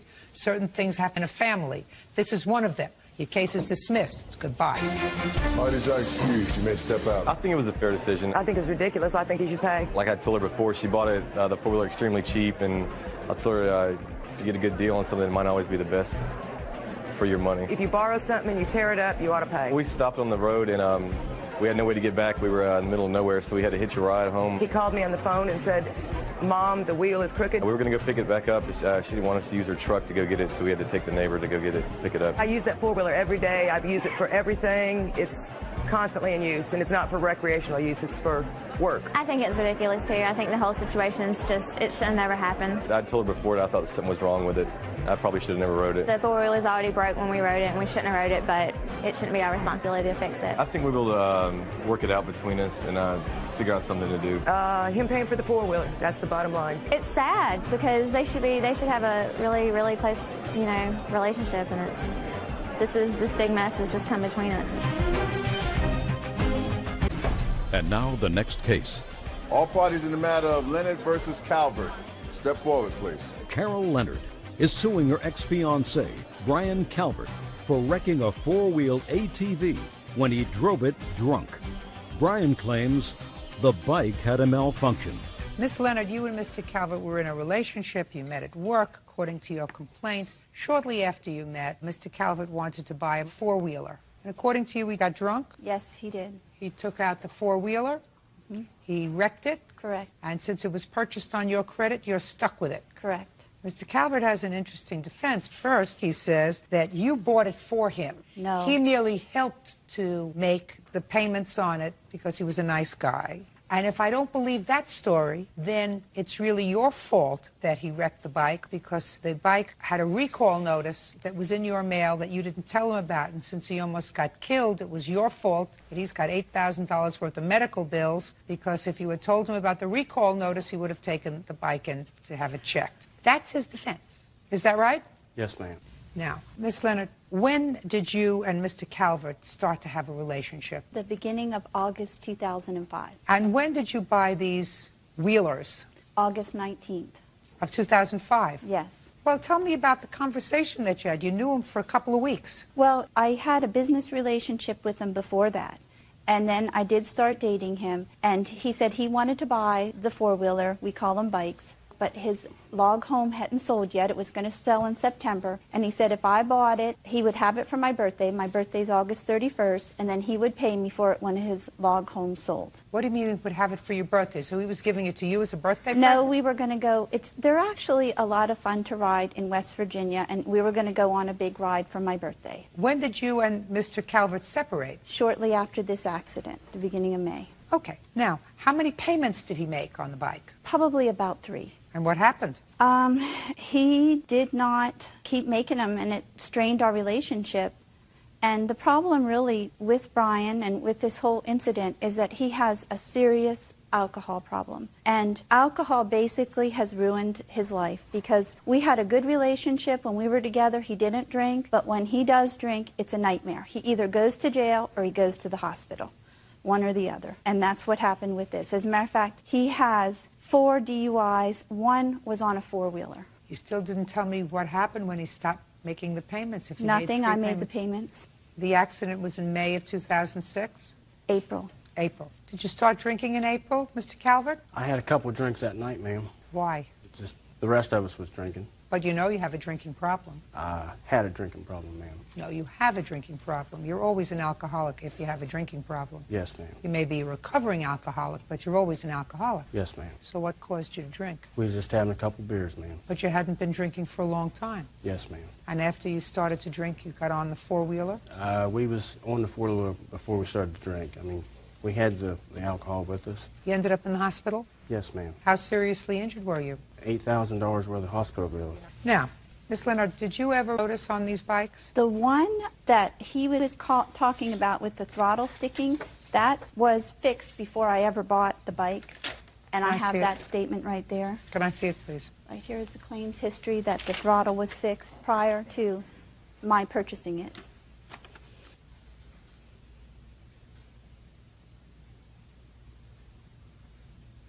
Have you seen this, sir?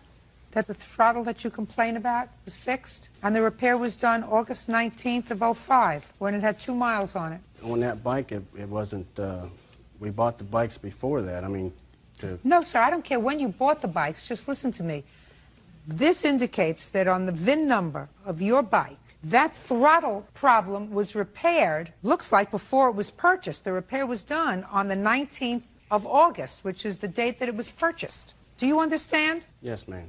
You want to look at this? No, ma'am. So the throttle didn't freeze, sir. Your brain froze. So that takes care of the second defense that you had. The throttle was fixed at the point of purchase. So if there was a recall notice generally sent out to everybody who had this bike, yours had already been fixed. So let's not deal with that piece.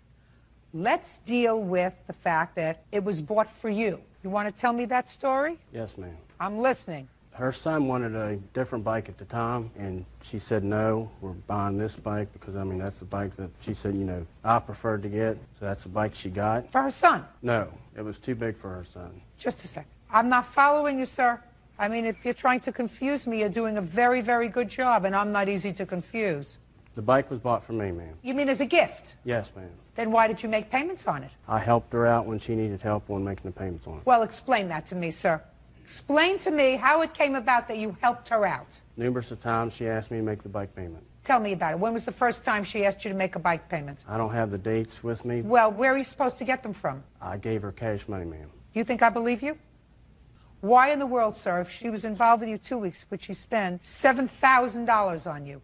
Why? Ma'am, we lived together at the time. No, that's not true. Not August 19th, sir. You did not. If she only knew me 2 weeks, she's not going to go out here and spend $7,000. I didn't say she was involved with you for 2 weeks. She knew you from work, but she was involved with you for 2 weeks. Why in the world would she spend $7,000 for you? Now, at the time that these bikes were purchased, did you have a log home? Yes, ma'am. Were you in the process of selling the log home? Yes, ma'am. Did you tell her that you would give her back this money when you sold the log home? No, ma'am. When did you sell the log home? End of August. End of August. So if she said to me that you were planning on selling the log home, which she put in her complaint, and you were going to get the money when you sold the log home, that has a ring of truth to it. Wouldn't you say that, Mr. Calvert? She's the one that sold the log home. She's a real estate. You mean she sold the home and she got the money? She sold the home, ma'am. I'm asking you, she sold the home and she got the money, or she sold the home through her business and you got the money? Yes, ma'am. Yes, what? Yes, I got the money. And what did you do with the money when you got it? Put it back into more homes, ma'am. You purchased more homes? Yes, ma'am. Did you have a discussion with Miss Leonard about purchasing more homes after she sold that home for you? No, ma'am. Did he? Yes, he talked to me about building more homes. What did he say about the payments on the bike? He said to me, he said, I want to just make payments on it until I get another log home, and then when he sold that, then he would pay me for the bike. He was kind of dragging it out. Can I ask you a question, Miss Leonard? Yes. Was he as animated when you were living as a couple as he is today? He's actually a very talented and sensitive person. His problem is his drinking. You could never tell by me. What's it going to cost to get this thing fixed? I have $5,800. May I see it, please? How much is left to pay off on the bike? $6,550. And you have no insurance? I have no insurance. Why? This is good for anyone else who purchases a four-wheeler. Your homeowner's insurance does not cover those, and when I purchased the bike, they told me my homeowners would cover it. No, you need individual insurance for these things. All right, Mr. Calvert, you know the two defenses we were talking about when we first started this case? I don't believe either one of them. Just for the plaintiff for the amount of $5,000. That's all. Thank you. Parties are excused. You may step out. After a case of beer in 2 hours, you're going to have an accident. Bangs to the head, He drinks one beer right after another until a disaster happens. leg. I still have problems with my other leg. But he doesn't want to admit that was what caused it. It wasn't the drinking that was causing the accident. You have to... Linda Banks is suing her neighbor, Herbert Robertson, for accidentally shooting out her windows with a BB gun. Herbert claims he's a better shot than that. Miss Banks, Mr. Robertson is your neighbor, and it is your claim that he shot out some windows in your home with a BB gun. Yes, ma'am. And Mr. Robertson, while he acknowledges the fact that he was shooting his BB gun, said that, A, it's impossible for the gun to have pierced the windows of your house, because it would have to go through a bunch of trees, and B, it would be impossible anyway because he's a very good shot. And he was shooting at squirrels, and he knows that because he's such a good shot, he would not have missed and damaged your property. Those are your two defenses. Is that right, sir? Pretty much. Tell me where I'm wrong. I like to know where I'm wrong. Well, yeah, I might miss on occasion. Oh. But, like I said, we're in front of the big tree, so... Okay. Miss Banks, have you had any trouble with Mr. Robertson before? Yes, I have. With what? About 5 years ago. Stop playing with that, please. It's distracting me, and at my age, nothing should distract me when I'm trying to work. Yes. Approximately 5 years ago, Your Honor, he installed a pool improperly in his backyard, and that pool ruptured, and the water came down my backyard because he lives here and I live here, and approximately 19,000 gallons of water came into my basement. And what I did was I asked him to come over to survey the damage. He did, and his comment was that it wasn't that bad. But because we're neighbors and I tried to handle it civilly, I settled with his insurance company for $1,200, and there was a lot more damage than that, let alone the time. And I asked him to just help me clean it up, and he refused to do that. This time, when I discovered the damage, I said I wasn't going to let it go. Since the incident 5 years ago, I assume that the relationship between the two of you has been strained. Yes. What date were you shooting at squirrels, Mr. Robertson, when Miss Banks came over and told you had damaged her windows? Oh, she never did. Who did? I did. This guy. I mean, I was out in the backyard one day, and he hollers at me and says, you know, you shot my garage window. I said, well, I don't know if I did, but if I did, I'll replace it. He says, don't worry about it. I just wanted you to know about it. And so ever since then, we quit shooting the BB guns. Well, when was this, sir, that you told him he shot out the window? It was the third week of July. His son was out shooting and actually shot over top of my head. How old is your son? 16. Don't you know that you could hurt somebody with a BB gun? If you hit somebody, it'd probably sting. Well, if you hit him in the eye, it could blind him. Probably could. If you hit him in the ear, it could make him go deaf. Probably could. So why do you do it? I didn't. No, why do you let your son play with a BB gun? Well, you know, I imagine there's probably 40, 50 kids in that neighborhood got BB guns. I don't give a rat's behind about 40 or 50 kids. I'm asking you, why do you let your son shoot a BB gun? Because I don't see anything wrong with it. It's my yard. If he wants to shoot a pop can or something in the backyard, you know, that's no problem. You know, this guy's saying he got one shot over his head. I doubt it. How would you know? Because you can hear it coming through the... You can't hear a BB. Mr. Robertson. Yeah, it's like, may I say something? Yes. I mean, it's like we're talking about the swimming pool. You know, 19,000 gallons of water didn't go in her basement. You know, I did go and survey the damage. It didn't look that bad. Went into her basement? My insurance company took it. When I'm speaking, you see, you may be able... Is this your wife? Yeah. You may be able to interrupt her. Don't interrupt me. No, I was speaking. No. But when I start to speak, Mr. Robertson, you have to stop. That's the way we play here in my playpen. That's fine. Good. Can I see the damage to your house, please? Yes, ma'am. I have police reports as well, if you would like to see those. I would. And then also I've included estimates. Good. How many windows? 3 windows, and then the truck windshield. Well, either you or your son have lousy aim, sir. Would you mind asking this man if he did agree, that I told him I'd take care of the window, and he said, don't worry about it, I just wanted you to be aware of it? Because after that date, we never shot anymore. When you first... Shh, don't answer him. It's like rock damage to me. No BB did that. Yes.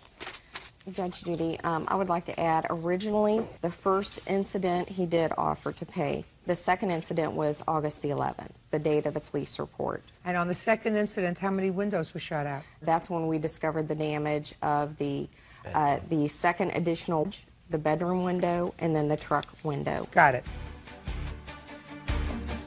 Still have the BB gun, Mr. Robertson? Yeah. Still let your son use it? Like I said, nobody shot it since he said I shot his garage window out. Well, you don't know that, sir. You do work, don't you? You do No, work. I don't. You don't work? No. Why not? I'm disabled.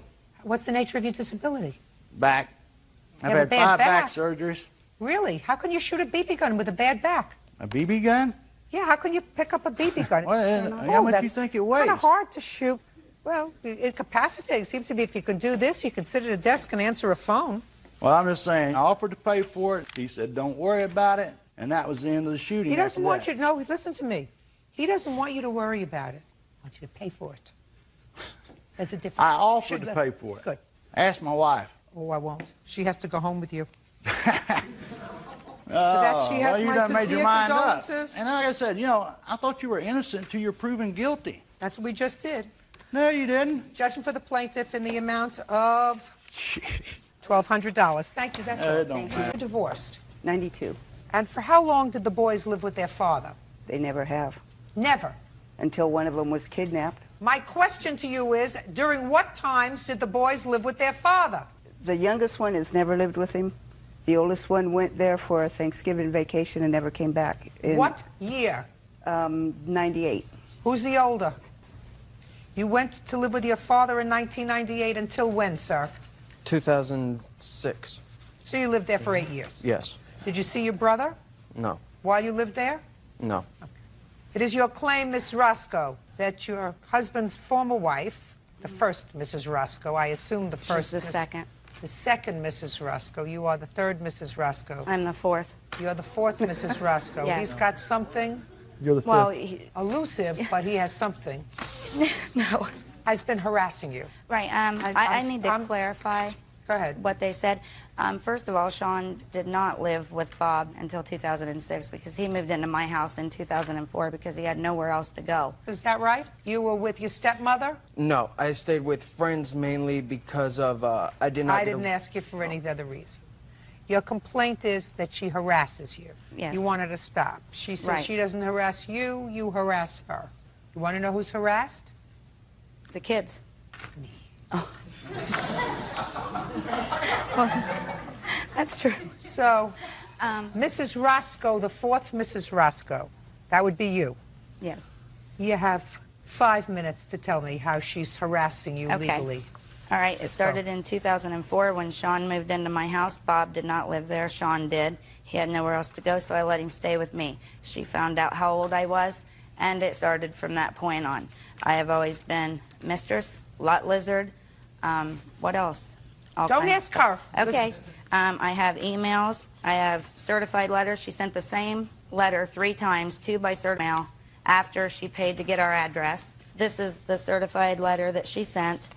And I have the email where she stated she would pay $50 to get our address again after she had contacted my ex-husband and his family members through Christmas and New Year's every year for 2 years. I'm not interested in your ex-husband and his family. You're suing her. Right, but she's trying to get our address. They don't Listen give to it, me. so she buys it. So She she got your sent the address. email she would pay She for got it. your address. So Right, but let's go. for What what is the other harassment? Let's go. Well, go. You had 5 minutes okay. of moving. All right, I'm trying. She says that the kids are not allowed to talk to their dad yet. They have an address, they have email addresses, and a phone number where they can contact him. I haven't heard anything yet, madam, that amounts to legal harassment. Okay. Keep going. Threatening to have my kids taken away from me. I live in Just a every second. day. Just a second. Show me where she threatened to have your children Okay. taken away from you. All right. In here, you'll see several references to where she's talked to my in-laws, my ex-in-laws, and she's surprised that they allow me to keep the kids there. She has made contact with them and tried to... So what? Who cares? I mean, there's no reason for her to bring me into her and Bob's business. Those are their kids. It was his support. You're absolutely right. You're absolutely right, Miss Roscoe. There's no reason for her to get involved with you and your children and your former in-laws or anybody else. That's not legally actionable. It's just bad behavior. I'm waiting for something legally actionable. Like somebody calling you 150 times a day. Well, we've had... Like somebody posting things about you on the internet, defamatory statements, like somebody parking themselves outside your home with a constant surveillance of your home and police reports to follow that up. Okay. Do you understand what I'm saying to Yes, you? I So do. far, I see annoying. So far, I don't see legal. Okay. Here's where she states about my kids, give it time, I may not have them at all. This has been going on for years. Miss Roscoe, just because you say it's been going on for years doesn't mean it's been going on for years. Okay, well, I've highlighted the majority of the parts. Right here, teach your children well for as long as you have them.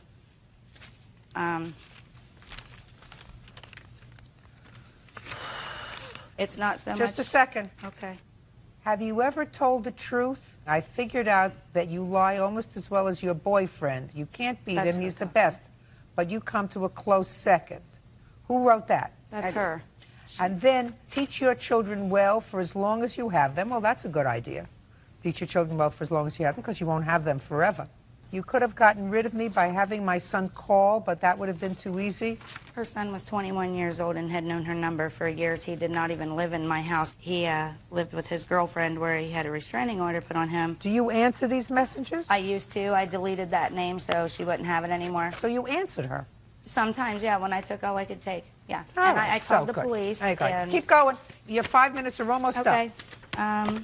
Every time Bob would send her an email about the interest on the child support that she got or anything, she would answer it to me. So what? Well, she has a history of harassing him and being mean and violent. This is a letter from her own. Did you ever file a police report? I tried. What do you mean you tried? What does that mean, you tried? Because they said it would be civil. They could not do anything criminally unless I could prove something civilly. So that's why No, that's not true. That's a lot of baloney. They could not do something criminally unless you could prove something civilly? It's ridiculous. Judge Judy continues in a moment.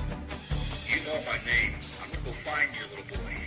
And by the time I'm done with him, he won't be leaving Ohio for a while because he'll be in the hospital. And later today, If she meant to pass title to you, you would have insured the car in your name. Why did she give me the title in Are the you first place? asking me a question, Smarty Pants? Yes, Don't you I am. ask me a question. I ask the questions, you give the answer. Beverly Roscoe claims her husband's ex-wife, Deborah Roscoe, harasses her constantly. Deborah is accusing Beverly of harassing her. All right, let's hear about her harassment of you. Okay. That would probably be the better way to start. Go ahead. It began between 99 and 2000.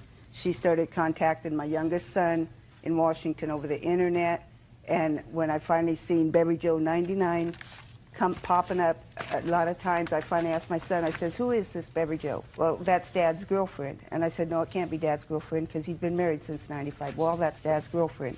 What's she want? She wants me to go to the airport and she'll send me a ticket and I can go to Ohio. I said, oh, no, you're not going to Ohio. I said, I lost one son that went there for a Thanksgiving and was refused to be sent home.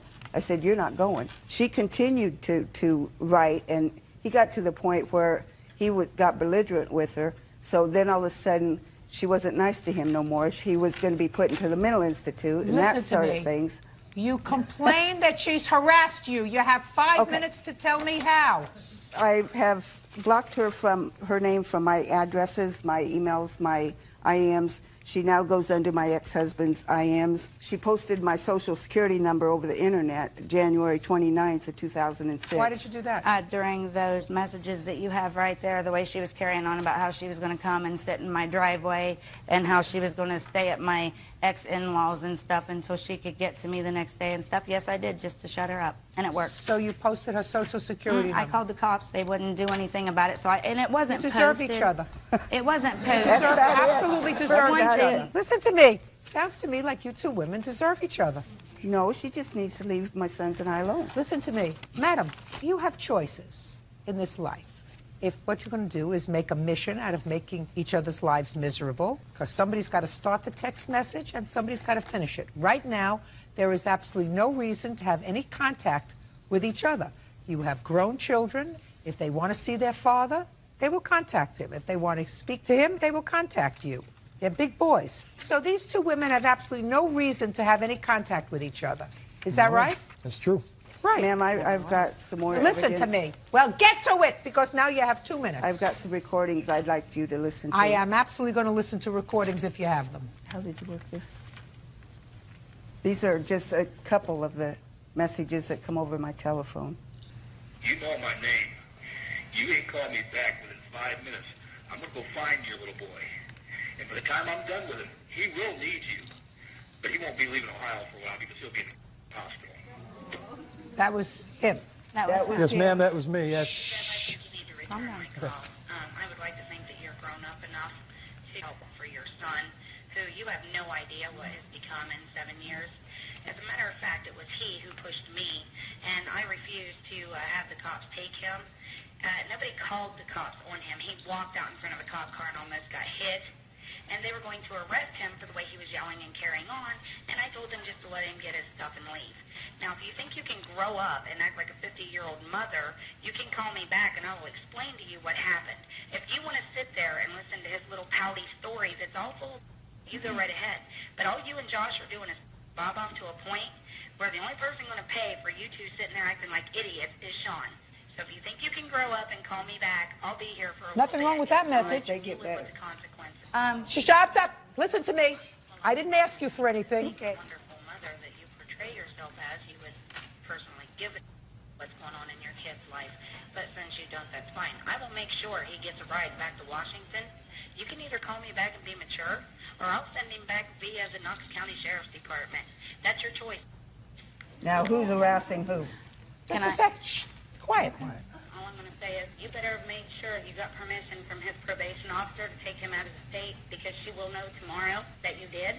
You can either grow up and talk to me like a woman and quit calling Bob's cell phone like some tramp in heat, or I will file charges on you like they told me I could. And as for Sean, you're really teaching him a lot of responsibility to have him up and walk off of a job that he had for less than a month. Yeah, you're teaching him a lot, Deb. Tired of him yet? I haven't heard anything that's legally actionable, madam. Nothing. No, it's just showing that who is calling who. Listen to me. You text her, you write to her. She has. Listen, go ahead and write she down. had evidently, Mrs. Roscoe, she had your son at some point living in her home, this one, and there was clearly some difficulty with him in the home. I don't plan on getting into what it was because, quite frankly, I don't care. It has absolutely nothing to do with this lawsuit. All I have to tell you is people behaving badly does not create a lawsuit. Just listen to me very carefully. Mr. Wonderful over here got married 4 times. You have a short attention span, Mr. Roscoe. In any event, what the 2 wives have done is they've made their lives miserable, at least currently, with calling and writing and texting and whatever. It's time to say enough. Because these 2, whether they're good kids, whether they're not good kids, whether they're difficult, whether they're problems, right now, how old are you? 22. And you? 20. All grown up. It takes 2 to make an argument. 2. Right now, you have no reason to have any communication with each other. Do you speak to your sons? I haven't since September. That's their prerogative, sir. If for some reason they don't want to talk to you, that's it. But it has nothing to do with her. It has nothing to do with their mother, because they're big boys. And if they wanted to talk to you, they would. So I don't see any reason for you to have any further contact with each other.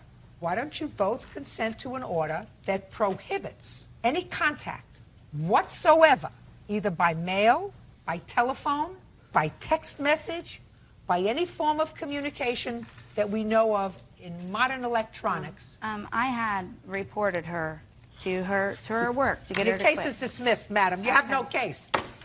I mean, I ask you a question, you go back into history. I asked you, are you prepared to enter into an order that says, I will have no contact with the second Mrs. Roscoe, either in person, by mail, by telephone, telegraph, pigeon, or whatever? I've tried to obtain Are you one. prepared to enter into such an order? You bet you, ma'am. Very good. I'll have somebody prepare it back there. Thank you very much. That's all. Parties are excused. You may step out. She's right. We both need to grow up, but more than act their age, because I act mine. This old lady's like the Energizer Bunny. She just don't stop. चलो bore हो रहा हूँ कुछ पढ़ ही देता हूँ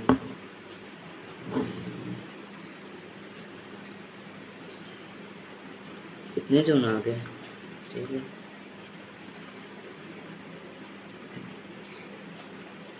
क्या 5 ये तो लगेगा ही लगेगा कोई ना या मिल गया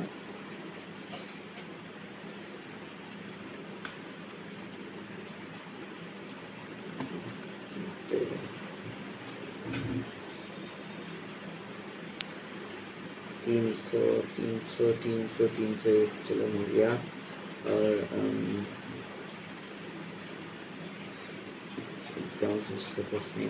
don't perform anything good.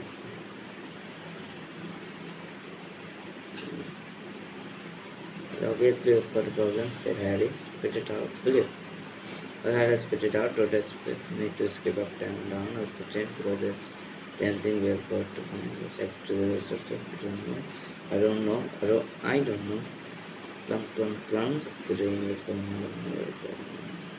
It's not like I'm having the time of my life here, you know.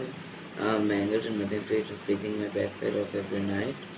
And so, after a week, we'll have achieved something wrong.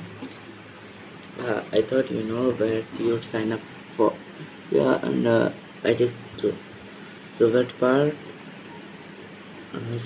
of it isn't living up to your expectations, Mr. Harry. And I was coming to his defense now.